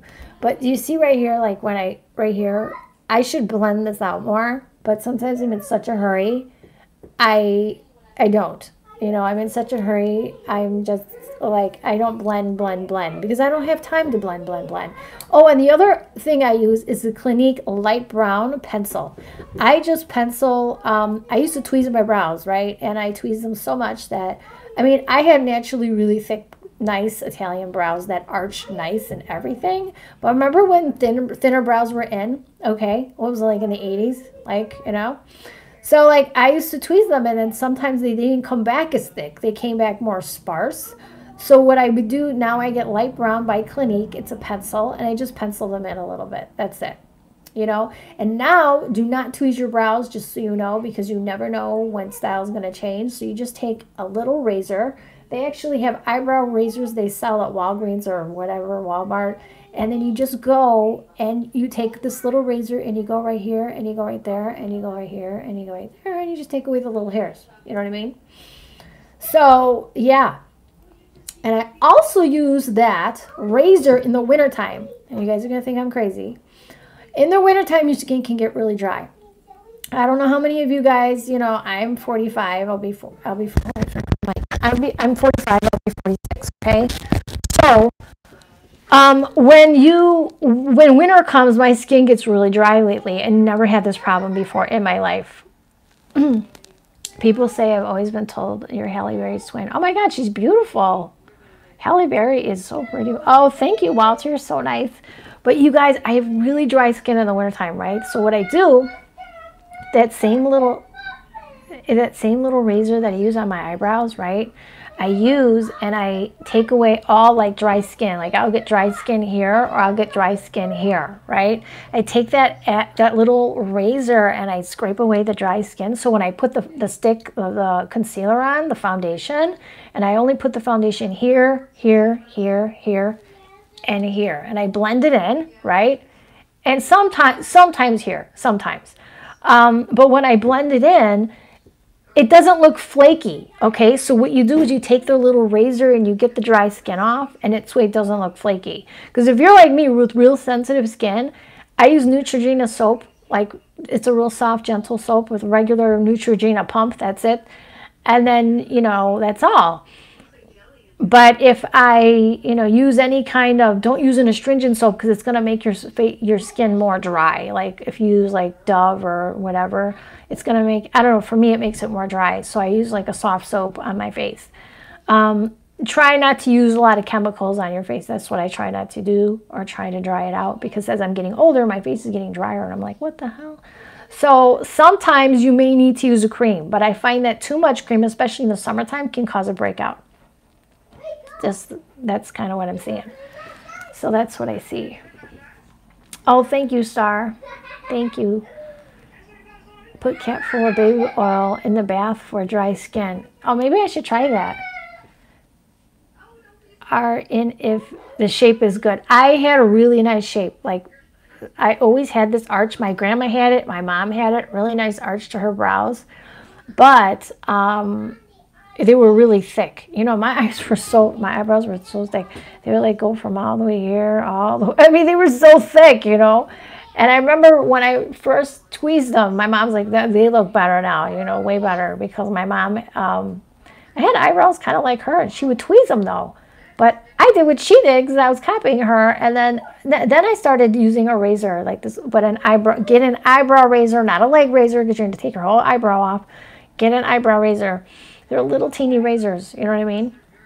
And then you can use that same razor to lift the dead skin off your face too, just before you put your foundation on in the wintertime, if it's too dry. You don't do it every day, just when it's just too dry, you know what I mean? And in the summertime, I use a really fine exfoliator, and it's with this special salt from, I forgot what they call that, the Jordanian Sea. I forgot what they call that salt. There was a special salt that it's like a refined thing they use to exfoliate your skin, and I'll do that sometimes in the summertime. But in the wintertime, I may do that too, but I can't do it too much, because then it makes it like, it'll make you real oily. So, no way, you're every bit of 21. Oh, Star, you're so nice. Yeah, I'm going to be 46. So, yeah. So, for me, you know, I don't know. My mom, you know, I just kind of do the same stuff she did. She never bought any real expensive makeup or anything like that. Um, I did a long time ago with Clinique and Lancome. Can't really afford Clinique anymore. And the only time I do is I get this eyebrow pencil, which lasts me for months. Himalayan salt. Yeah, it's not Himalayan salt. No, it's by the Jordanian Sea. I forgot what they call it. And I do my legs too with the salt to make them really nice and smooth. But do the salt before you shave, because if you shave first and then do the salt, it'll burn. Okay, so do the salt before you shave. And speaking of salt, when you bathe with sea salt, regular sea salt, it's actually cleansing, you know, for spirituality and things like this. I want to say that's okay to shave when you make sure the sea salt's dissolved, you know, and all that stuff. But if you're using the salt directly on your legs, okay, I would say to you, do it before you shave, because if you do it after you shave, that sucker burns like a mofo. It burns, you know what I mean? So, Michael said, "Oh my God, when you said 46, yeah, 46." You know what I'm wondering if that's the issue.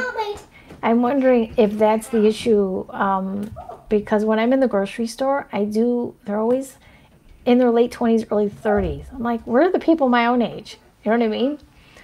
So, yeah. Can you use sugar to exfoliate? I have not used sugar. I have not used sugar to exfoliate, but I have used that scrub. My son said you look like your 20s. Oh, he's so nice. ASMR Tarot. Oh my God, I have to check out your channel. I love ASMR. I love ASMR. It's so relaxing because I'm a Virgo ascendant. I have mommy duty again. Yes, I can. 45 is still young. Oh my God, people in their 20s look older. Hold on one second. Ava. That's enough. I'm doing it every time I go live. You scream that. But she just called me. Okay, I know, but we don't have to scream that.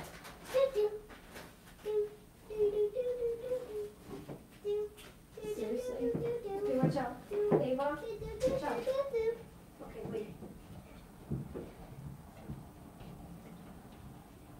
I'm going crazy pooping. No, pull him up. Not in here. In here.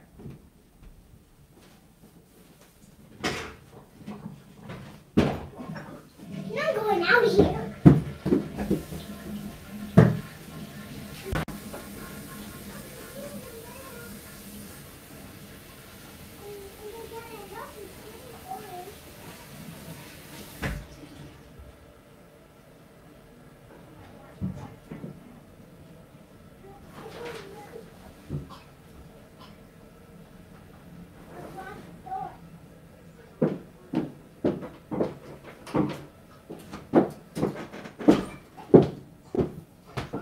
Get a pencil. Okay, guys, here I found the scrub. I got it out from when I just went in there. All right, so here's the scrub that I use. And I actually bought this before I got pregnant with Ava. It is that old. Oh no, maybe this is the second one I got, right? Could be the second one I've gotten, okay? You only use a little bit in your hands, okay? It's really fine, right? And it's called Premier, okay? The Dead Sea, by the Dead Sea. It's from the Dead Sea. Aromatherapy, it says a pharmaceutical scientific concept. Okay, and it says facial cleanser with micrograins. Okay, now this is the one I use on my face, all right? And it's by Premier. That's what, if you see Premier on there, Premier. Now this is the second one I bought since before Ava was born, so I only use a little bit. I hardly don't really use it every day. But I got a thicker one by this company. It's rainbow colored. That's the one that I use on my legs, okay? And I don't use it all the time. Just if they're really dry. I don't really use it in the summer, but in the wintertime, yes, I do. To exfoliate, it's great, okay? So that's kind of what I do. Yes, that's what I do.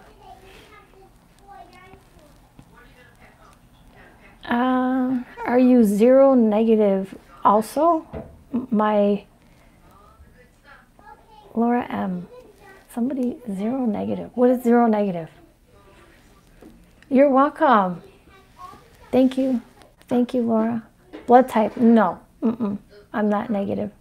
Why would my blood type be 0 negative? Why would my blood type be 0 negative? ASMR terror. Nope, I'm O positive. My dad was O positive. All my uncles and my grandpa were O negative, and they donated every year. Conspiracy theories about O negative blood type. Oh, really? Really? Well, Virgo, this is what they say. I don't know. They say if you're a Virgo ascendant, you're youthful, you're more youthful appearance-wise. Supposedly, they say that. I don't know. Okay? My daughter's a Virgo ascendant. I'm a Virgo ascendant. Her dad's a Virgo ascendant. The guy I dated, who was in a flight, who's a pilot, was a Virgo ascendant, and he looked pretty young for his age too. Full head of hair, Leo, sun, gorgeous guy, but the personality, I was like, you hate people? Like certain things he would say. Like, we were going to go to a Halloween party, okay? Remember I told you some of my friends were different cultures, right? And some of my friends are Hispanic. Well, I had a Hispanic friend throwing a Halloween party. And he said he was going to go as an immigrant, like an illegal alien. And I said, no, that is not polite. That is very uncouth. You cannot go as an illegal alien. No. Like, that's not funny. That's not funny. No. You can't do that. Why isn't it funny? He didn't get it. I'm like, okay, like, you need to go. And then we started talking about people who didn't have money and poor people. And I realized, oh my God, you like seriously don't get it. Like, you really don't get it. Like, you like, he didn't know that I grew up like with nothing. I mean, we didn't have a lot, you know what I mean? And I'm like, you would never love me for who I am. You just, you know, why are you even dating me? You know what I mean? And he was mad when we broke up, like pissed, like Leo pissed. I wish I had a lawyer like him. But anyway, I mean, I wish my lawyer got mad like him. He was really mad. I was like, man, be a good lawyer. But no, very smart. He was a pilot, so I did like him for his intelligence. And it's funny because Mars in Aquarius can be somebody who's like, pilot could be a career. Astrologer, pilot, yeah, something like that. Teacher, Mars conjunct Jupiter could be a teacher, but something eccentric. It would be technological or something. I do like techie types. But anyway, yeah, he was good looking, but yeah, his thought process was, I don't know. Something was wrong. So, this is a true concept. My mom, who spoke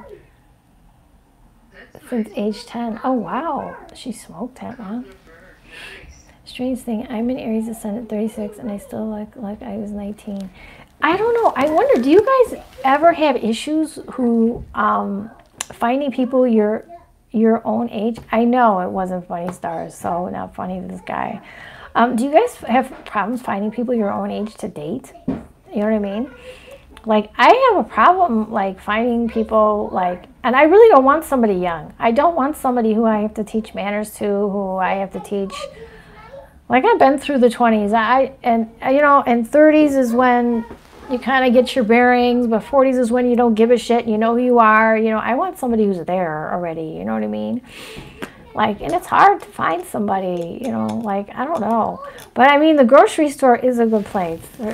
But I always find I'm always by younger people, you know, younger people hit on me. And, you know, especially I have Ava, so they think that I am younger. And I'm so much older.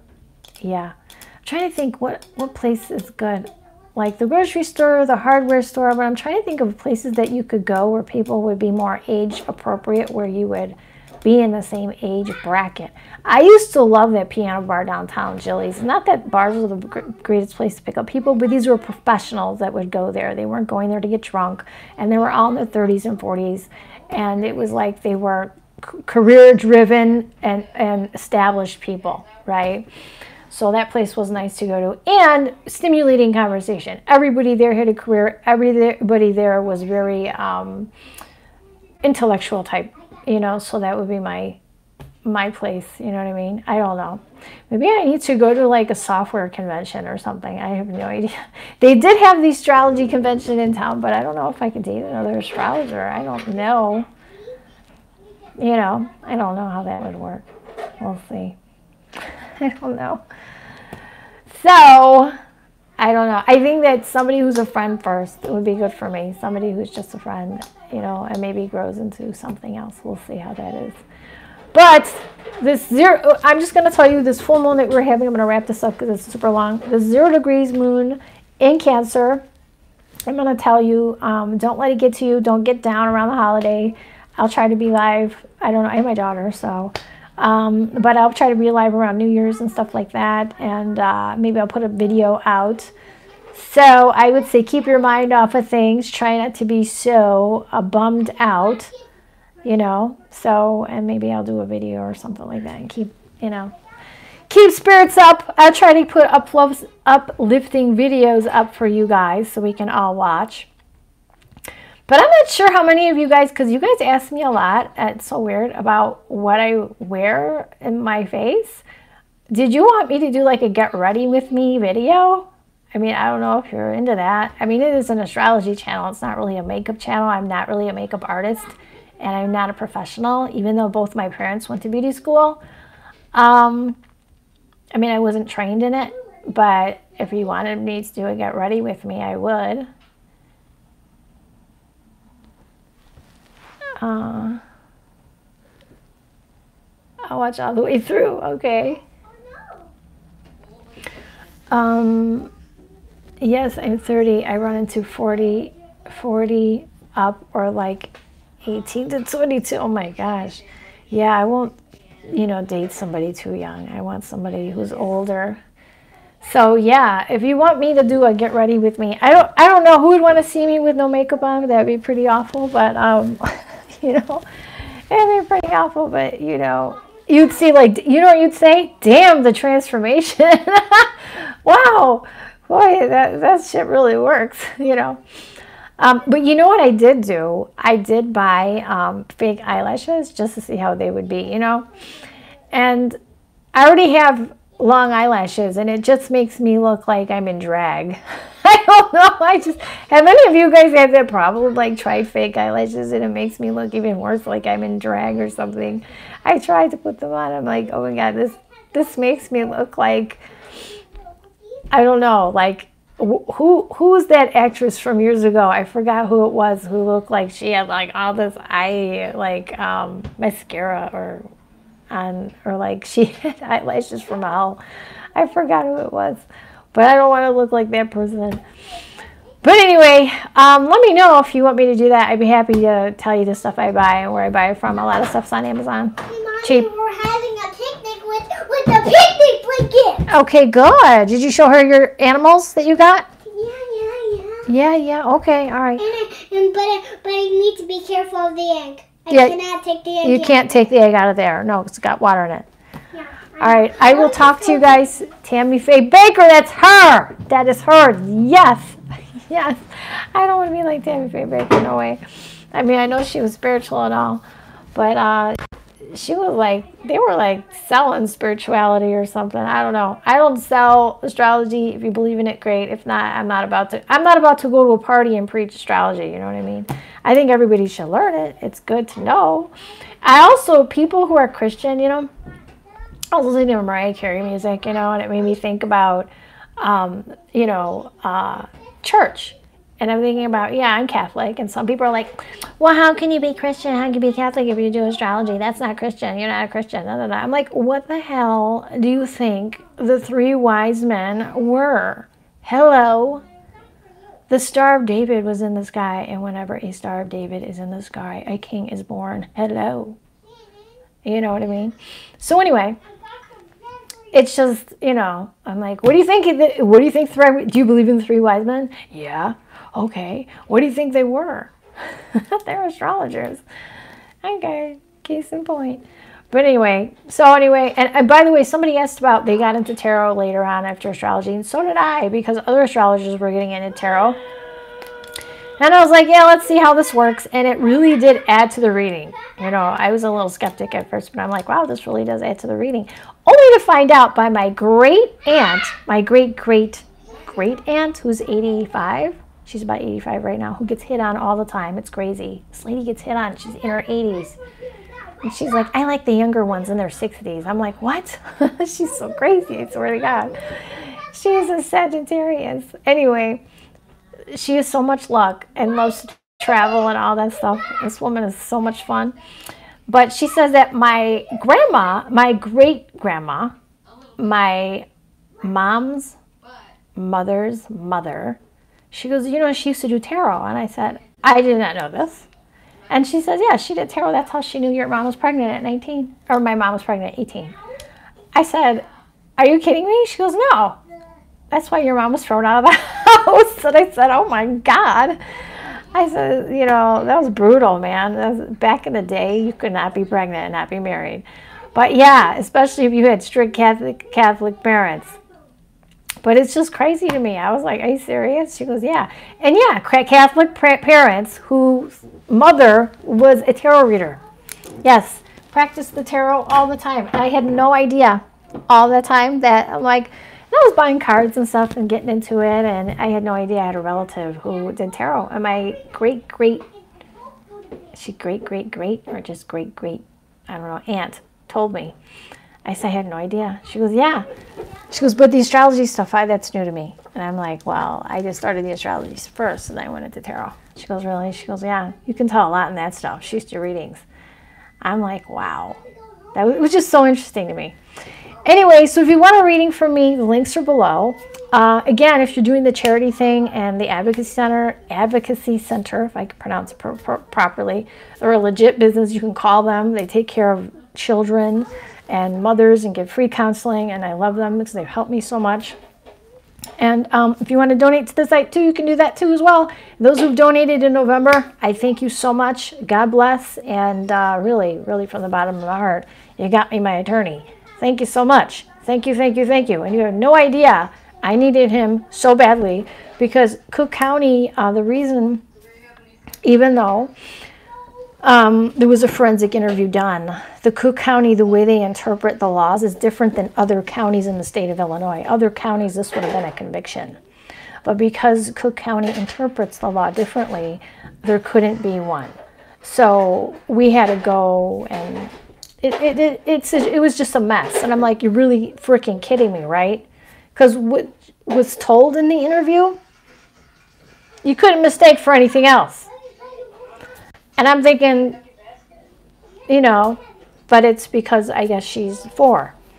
I'm like, how are you protecting kids then? Like, seriously? I don't know. It just pissed me off, like, so bad that I was fighting. And, you know, and then I had to get on here and humble my ass up and say, hey, could you donate? And thank you so much, you guys who've given, and you know, because it really, if you've donated, thank you so much, because I have my attorney and I'm grateful for him and he's helping me, and I just want this over with because my daughter's been through enough. And I just want her life to go on, and she deserves to be a little girl, and she deserves to have her youth and child life back and be a child, you know, and yeah. And so I would like to just move on from that ugly part of my life, you know. So anyway, I wish you all the best. I love you guys. Thank you for liking, sharing, subscribing, and let me know what you want to see in the next video. I can do psychic sun sign readings if you want, or if you want to do a get ready with me video, I can do that. That's really humbling.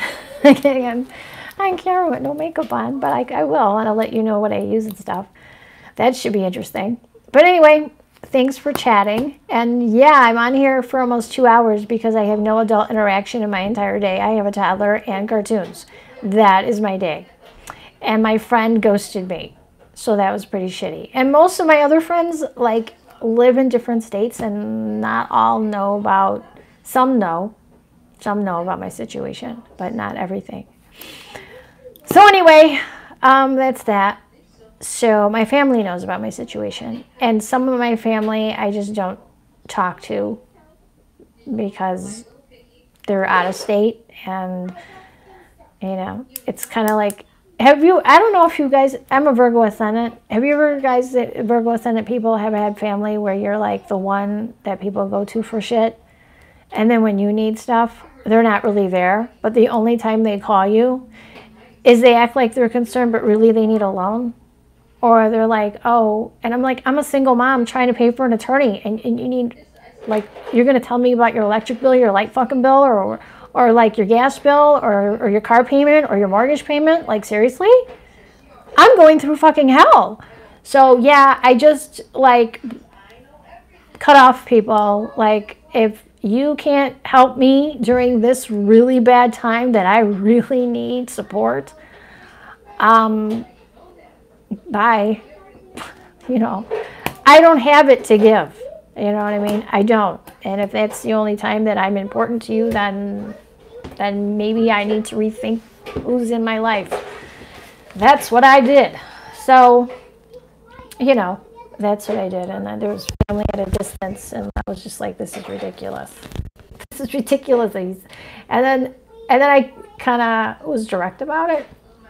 They're like, how come we're not returning our calls? We thought something happened. How come we're not returning them? And I told them what I was going through. Oh, well, you should have returned our call, blah, blah, blah, blah, blah. I'm like, well, every time you call me, it's about money. It's about a loan. It's about you need something.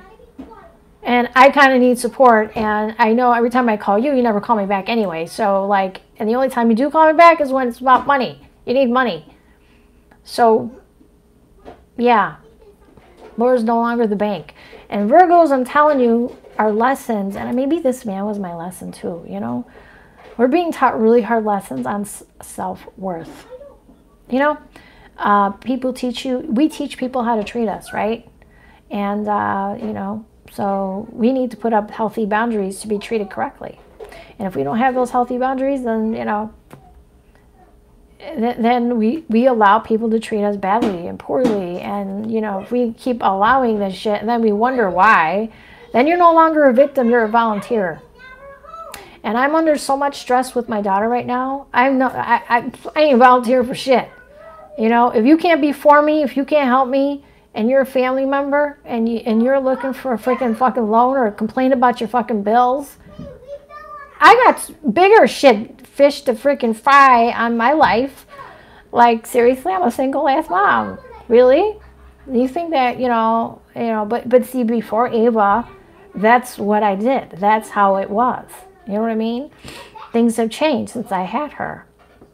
Right? So all of a sudden the phone calls are less frequent. The hi, how you doings are less frequent. The, you know, it's because, oh, well, you know, she ain't helped me out. She ain't give me money. She ain't whatevs, you know. I ain't getting all this soapbox. And Virgos, you know, this, or Aries, especially Aries, this full moon is in your 4th house home and family. So you could be cut off relatives, I'm saying, family members, whatever. Home and family situation could come to an end, which I hope it does. And, you know, you could be cutting off people and be like, I ain't dealing with this shit. You know what I mean? Because, you know, for whatever reason, you know what I mean? Something's not healthy. It doesn't need, you know, you need to not be there or whatever. And my dad used to tell my mom all the time. He used to tell her, you know,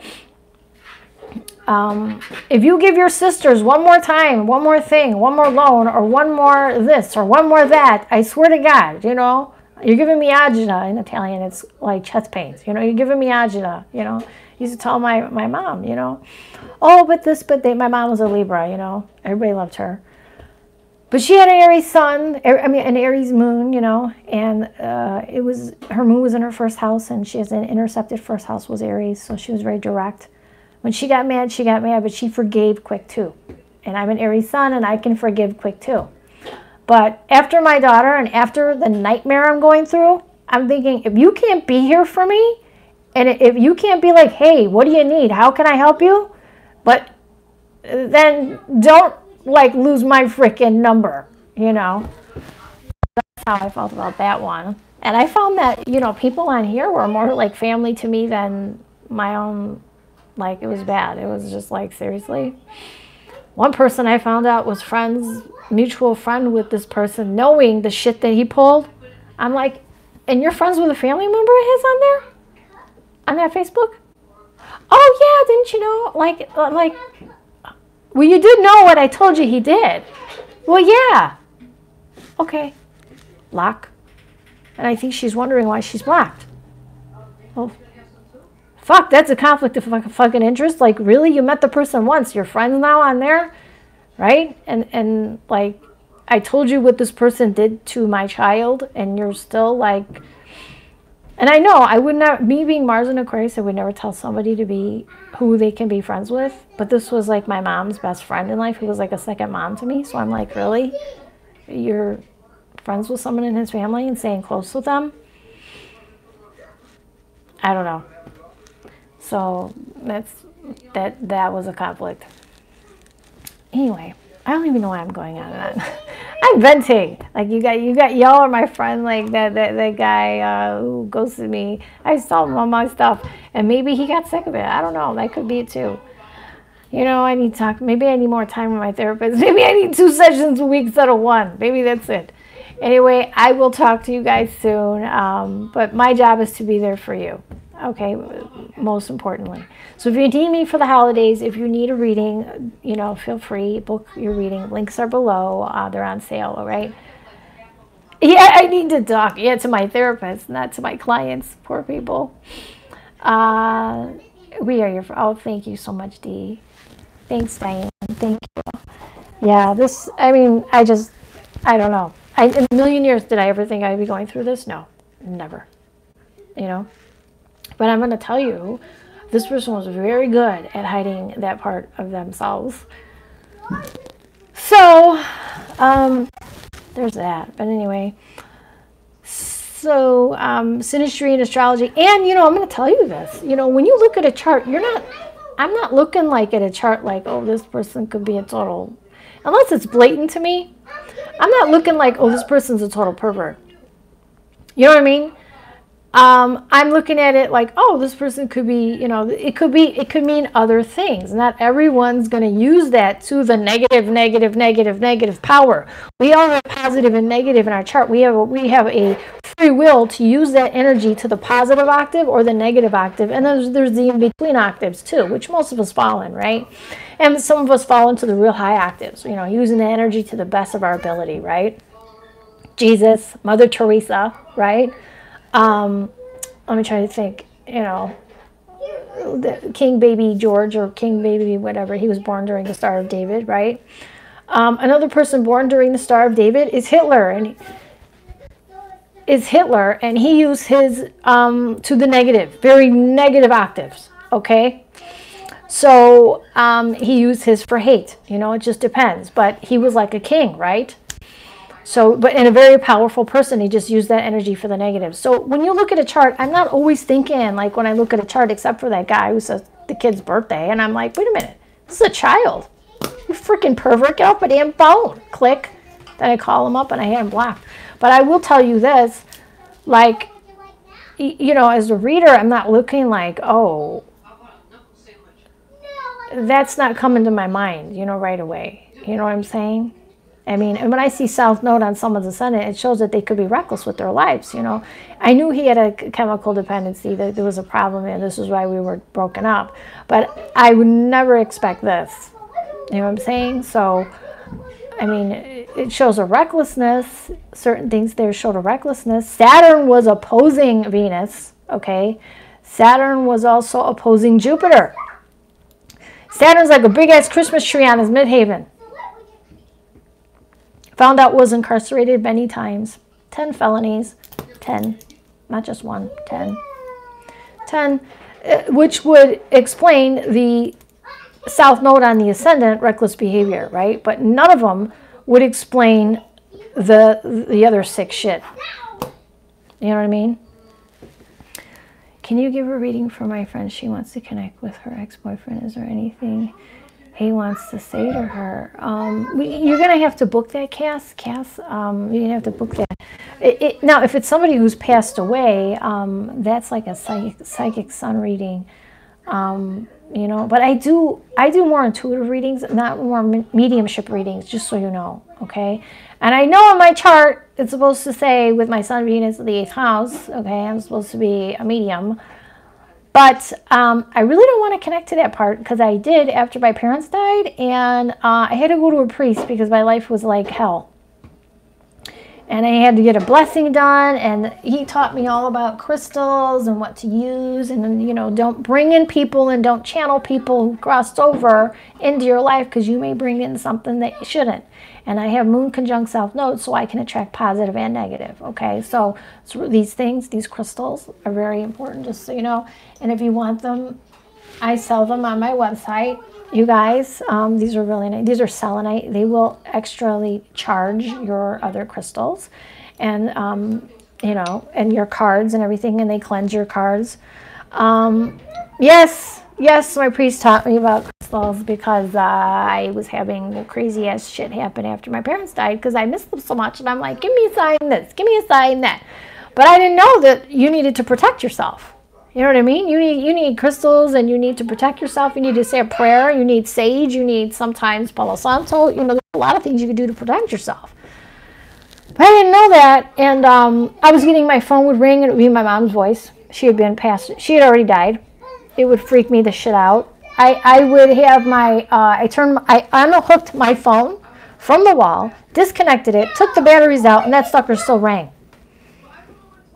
Yeah. Yes. Yeah, and it was just, I felt like I was being haunted. It was just beyond, like, and I had her message on my phone. There was a voice message that was left on my phone. It was her voice, and he listened. I played it to the priest, and he says, delete it, because your mother would not scare you and do something like this. This is a negative entity. This is a negative. I'm telling you, it's a negative. And he tells me, don't mess with this stuff. Do not mess with stuff you don't know about. I go, I know we're Catholic. We're not supposed to believe in this. He goes, yes, but it's our job as priests to know how to get rid of this. So he did a blessing. He did an anointing, put some anointing oil on me, did a blessing, right? And said about the crystals and about saging my place and all that stuff, you know. So I learned a lot of shit from him. But he's like, okay, and I told about my grandma who had mediumship gifts, you know.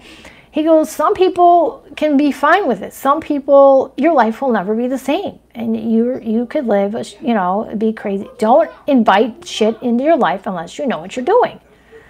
And I just said to him, well, I miss my parents. I mean, it was like, I had 3 deaths in 1 year. My grandma, my dad, and then my grandma 2 weeks later, my dad, and then like same year later on, my mom died of a massive heart attack. So I had like 3 deaths. So I was like calling everybody back. You know what I mean? And if I said, hey, Dad, if you're in the room, turn on the TV, and boom, my TV would go on. You know what I mean? And then it was like, oh, this is fun. So then I kept doing it. You know what I mean?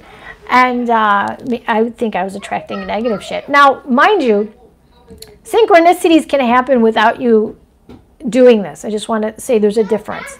Let's say that you didn't ask for someone to visit you, right? And all of a sudden, your light bulbs are popping like crazy. Your light bulbs are popping like crazy in your house. You're like, why, right? And all of a sudden, you find out somebody died. Well, that person's around you. That's not negative. That person's just saying that I'm near you, right? I had a friend who died. I had a screensaver that comes on all the time, right? Around the same time of the night, all the time, since my girlfriend passed away of a heart attack, right? So weird. And I have my thing programmed where my screensaver doesn't go on. You know what I mean? I mean, weird stuff like that. After I had my heart surgery, my lights would go on by themselves, okay? It's so weird. And I wasn't summoning my parents, but I knew something was going to happen. I had a guy at my house, my mom's friend's son, and he was at my computer. I was going to do his chart. And I'm not kidding, no joke, the computer went off and on 3 times by itself. And I said, what the hell? And I'm like, this isn't me. This is somebody telling me something, because I was not calling in for anybody or anything, okay? 2 seconds later, he's on the floor, like nearly flatlined, having a diabetic attack. You know, I find out he's a diabetic, and, you know, his sugar was low, right? And I had to call an ambulance. I didn't know what the hell's wrong with him.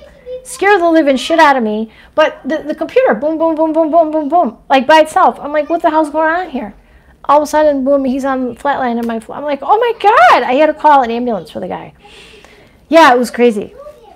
So that is my life.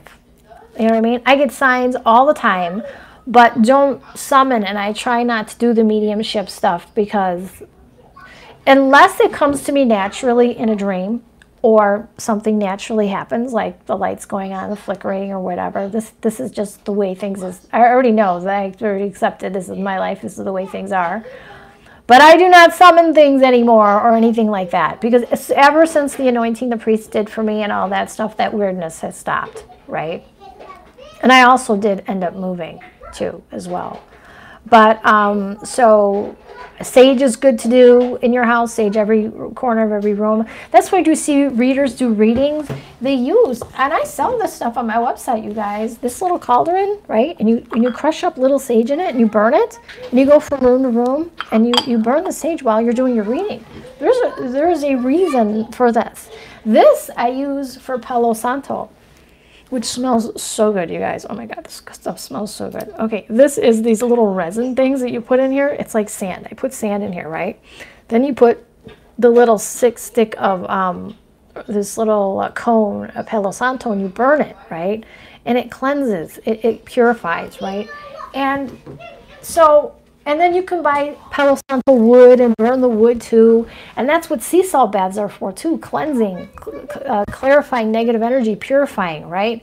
That's why it's important to clean your house. It's important to, and that's why I'm telling Ava, put your toys away, don't clean, you know, we got to clean your room. I mean, but I'm a Virgo ascendant, so I can be a little nutty. But clean your house, make it as clean as you can, make sure your body is clean, you know, try not to have clutter and all that stuff, and then cleanse the shit out of your house. Say no negative energy can be in this space. You know, pray, do your prayers however you pray, whatever your prayer is. Everyone has a mantra prayer. Open 2 windows in your house to let the negative energy leave. Do to all corners. I don't care if it's a closet, all corners of your home. Cleanse every corner of your house. That's what I do. And I never had a problem since. But I also don't summon anything anymore. I don't. And I know my astrology teacher said you could be a very powerful medium. And in my, you know, what do I have? My South Node is in Cancer. No, my South Node is, yeah, is conjunct Cancer in Cancer. So that could be very strong, intuitive, right? Conjunct the asteroid Sirius, which can be a very powerful medium as well. But I'm just, and my sun, Venus in the 8th house. There you go. I just, you know, and it's funny because when I do sun sign readings, I find especially just sun sign readings, and I just tap into that sun sign, and I get things like come to me intuitively, like a picture, like remote view. I get remote view. Like I can sometimes see a picture, see objects, see things, and I can describe things to you. But I don't. I try not to summon dead people unless it just comes to me naturally, like, oh, I'm seeing this, you know what I mean? Like I didn't summon that to happen, you know what I mean? I won't want to do those kind of readings because my life was, for I want to say months, you know, to the point where I went to a priest and I'm like, make it stop, please. And he's like, were you doing this? Yes. Don't do it anymore. Yeah. And I said, well, my grandma was a medium and like nothing happened to her. And he's like, well, you know, everybody's stuff works in different ways and you want a normal life. You know what I mean? Like you don't mess with shit. You don't know what you're messing with. And so, yeah. See, priests know what they're doing with this. See, the reason the Catholic Church knows about this shit, let me tell you. And they know how to get rid of it and they know what to do with it and all that stuff, right? But they don't talk about it. And that's why they're always telling you it's against God to do this and this and this, because they don't want to invoke anything, right? Invoke things, right? I would say Ouija boards are a little bit dangerous, just saying. Ouija boards, I think, are a little, because you're invoking, and that's not good, okay? You're invoking. Tarot cards are not really, just I'm running out of juice here. Tarot cards aren't really invoking, I don't feel, because you're just calling your spirit guides, your angels, that's it. And, you know, you're just asking questions based on the tarot, and I don't really consider that invoking. Also, when I look at sun sign astrology, I'm not invoking anything either, but you're burning something to cleanse, and purify the energy as you're doing it as well. And you should always, you know, run these suckers over the smoke, you know. What about witchcraft? You know, I don't know. I don't do witchcraft. I burn a white candle, you know. I say a prayer for positive energy and burning a white candle. Some people burn pink for love and stuff like that, things like that. But yeah, I don't. I mean, I don't do it. I mean, I'm not going to say people who do it are horrible. I mean, I'm not judgy that way. You know, my Mars is an Aquarius, so I just personally, because of my experience, you know, it was horrible. I just don't invoke stuff like that. And at least that's, he told me what he told me. I was like, oh my God, damn. And I said, but sometimes I get dreams and stuff. He goes, when it comes to you, it's a visit, okay? And if it's very vivid, it is a visit, okay? But if you're invoking it, like, I remember my dad was dying, and he asked if there was heaven, if there was a heaven. And the priest came to my dad and gave him his last rites at the house. And he says, well, if you want to know if there's a heaven, ask. And my dad's like, who do I ask? He goes, well, who passed away in your life that you know? And my dad's like, well, you know, my grandpa passed away and this and this. So he's like, and he said there was no heaven and all this stuff. And he goes, well, ask him now if there's a heaven. And he goes, you'll get an answer. Because, you know, when you're dying, those who've crossed over are very close to you. Like, you're like in between. You know what I mean? And my dad said, well, you know, I'd like to know if there's a heaven, you know. And no joke, the TV in the living room went up and down in volume, boom, boom, boom. And then it went off and on, off and on. And I remember my mom going, who's playing with the TV? And we're like, nobody. And the priest says, that's your sign. That's your sign. You asked if there was a heaven, and you just got a sign. And his mom had died 2 weeks before him. My grandma had just passed away. So he, you know, but he said, you know, you're asking a question, but don't forget, like, the priest was there. It was like, he did a prayer to my father, gave him his last rites. So he gave him a blessing before he did this question thing. So in a way, it was kind of like he was protected in a way. So, yeah, so that happened. You know, and I want to say before my dad died, just before he was diagnosed with Lou Gehrig's disease, and my sister knows the story, I don't, I wasn't there. She said there were, in the front of the house, there were crows all in the tree, filled with crows. And my sister said it was like the movie The Birds from years ago. She said it was crows all in the tree. And then one day, one crow fell out of the tree dead and fell into the ground, right? And it was so crazy. And then eventually the crows left. And then, you know, my sister's like, that can't be a good sign. Like, that's so weird. And then my dad comes home and said he was just diagnosed with Lou Gehrig's and he had 6 months to live. And literally, like, he lasted 6 months. He was one of the fastest cases of Lou Gehrig's. But in a way, it's good because he wasn't in pain for years. But he didn't really have time. You know, it was like diagnosed, and then all of a sudden, like, was it like a month or two later, had no use of his legs. Another month later, no use of his arms. Another month later, it was like his stomach, chest muscles, and there's nothing left. And the next, it was his breathing was the last to go. Like his voice was going toward the end, and his breathing, he had to be on oxygen all the time. So it's horrible to watch someone go through that. But it was weird because the whole tree was crows. You know, it was so crazy. My sister and my mom told me about it. And they said, and then one day one died and it fell on the floor. And he comes home and said, yeah, I just got, doctor just told me I have 6 months. And they're like, what? And then he's like, yeah. He goes, I have Lou Gehrig's. And they said it's like really rare. But he was in Vietnam, and they said that it was attributed to Agent Orange. That there's two kinds of Lou Gehrig's. One's familiar, one's non-familiar. One's genetic, one's non-genetic. And his was caused by a chemical because they said that a lot of Vietnam vets were coming up with it at that same time. And my dad was in Vietnam in what, 60s, in the late 60s. you know. So, yeah, so that's, yeah, that's a thing. So thanks to our lovely government, yeah.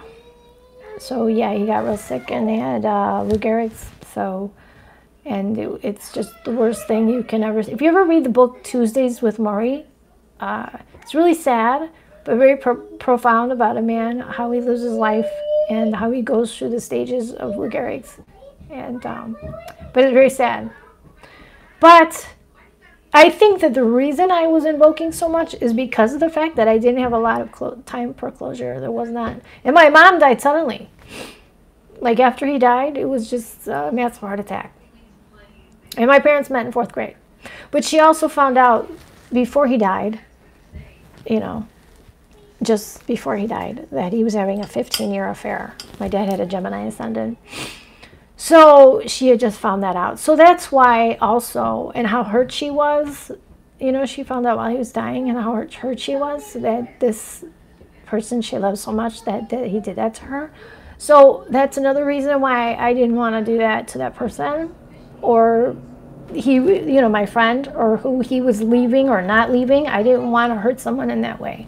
So I remember how hurt my mom was, just devastated. Not only by the news of that cheating situation, but that, you know, there was no time. She couldn't even be mad at him. I mean, it was like she was pissed, but he was like, you know, not a lot of time. So anyway, I've gone on long enough. But if you want, yes, she did have totally. She used to say, my mom was very clairvoyant, but she said, you know, I wanted to say, she told me, that if they wanted to revive her ever, to not, and I'm like, why would you say that? And she says, well, because, I don't know, if my heart ever stops or something like that, just don't revive me. And I'm like, why would you say that? She says, because it happened at Aunt Colleen's house and they had to use the jumper cables on her. She said, the jumper cables on her. And I said, what? She says, yeah. And I'm like, why? And she would have these seizures, and we didn't know that she had blocked arteries. We didn't know. And the doctors just fluffed her off like she was like a depressed widow or something. So anyway, she just said to me that she wanted to be with my dad and she wanted to go to heaven to beat his ass. So I said to her, okay. And I'm like, Mom, you're going to be fine. You know, you're going to be okay. And she says, no. She goes, seriously, you know, no, I'm going to totally kick his ass. Yeah, I'm not done with his ass, and he's going to see my ass again. And she's like, she was determined to get there. And I said, well, you know, you got stuff here to do, you know. So, but she said she would bring it up all the time. And then my mom started dating somebody just before she passed away. And it was somebody my dad went to high school with, and they both went to high school. Well, no, my dad went to high school with him. I don't think my mom did, because they went to they met in grammar school. So when the week she moved in with him is the week she passed away of a massive heart attack. And my sister and I, not joke, but we say that my dad came and got her because there's no way in hell that she would want him with this dude. You know? Or like, and I think my mom dated him to spite him. Like, because she said that she saw him. She said that when her heart stopped and they brought the jumper cables or whatever, she said she saw him. And she said, I want to be with you. And he says, no. And he goes, why are you chasing me? Because he used to stay out late at night sometimes. And she's like, why are you in the pub? When you come home, better. She'd get mad at him. He goes, you're stalking me, you know. And so he said, go home, you're stalking me, you know, leave, you know, it's not your time and all this stuff. She goes, F you, it's not my time and all this. So she came back, she said, she was brought back, she was fine. But she said she was determined to go back. And I said, so her dating this guy, I don't know, I think she was trying to get even with him. Like, yeah, okay, come and get me now. Because he was possessive. My dad was a Taurus. So he wouldn't like that. I've heard of the Fibonacci sequence of God's triumphant and fractals, and Fibonacci sequence makes it seem like nature has set patterns. Probably true. And now they're in peace. I don't know about the pattern thing. I know that astrology is based on, you know, as above, so below, meaning that it has been written before you got here, right? But you do have free will in some way, shape, or form, but as above, so below, right? And my mom had Venus, Saturn, so she felt like restricted from love, or like it wasn't given to her the way she wanted it, you know? And being a Libra, that's difficult, you know? So people who have Venus conjunct Saturn may feel, and their lesson is to love themselves first and to put healthy boundaries in. Until they do, they're going to keep getting kind of bullshit. And my mom was a Libra sun. She wasn't going to leave him. And she kept giving him chance. And not that, like, cheating chances, but he would mess up by staying out too late or drinking too much or, you know, just mess up in other ways. And I'm like, why do you stay around him? Like, what do you stay for? And she's like, if he wasn't look like Pacino, I'd have left a long time ago. And I asked my dad, what do you stay around him? She bothers you so much. Why do you stay around, you know? And he's like, well, if she didn't look as good as she did. I mean, it was just about the looks for them. I'm telling you, it was like, he was like, your mom was the most beautiful girl in school and all this stuff. And I'm like, and? But you say she's annoying because she doesn't like to go out and she likes to stay home too much and she's boring and this and that. And I go, so why are you staying? You complain about her. Why do you stay? And he goes, she has a really good figure. I'm like, what is that? She has a good figure. What does that have to do with anything? You know what I mean? And my mom's, her answer was, if he didn't look like Pacino, she'd have been gone a long time ago. I'm like, are you kidding me? Yeah, true. I get that part of Libra, yeah. Yeah. Love themselves first, boundaries. But I told her that too. I said, look, if he bothers you so much or he's doing this and he's doing that, he's disrespecting sometimes. I said, just, you need to, like, walk away. You know what I mean? She's, you know, he's.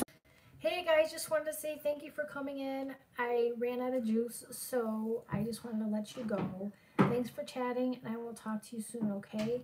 See you later. Bye-bye.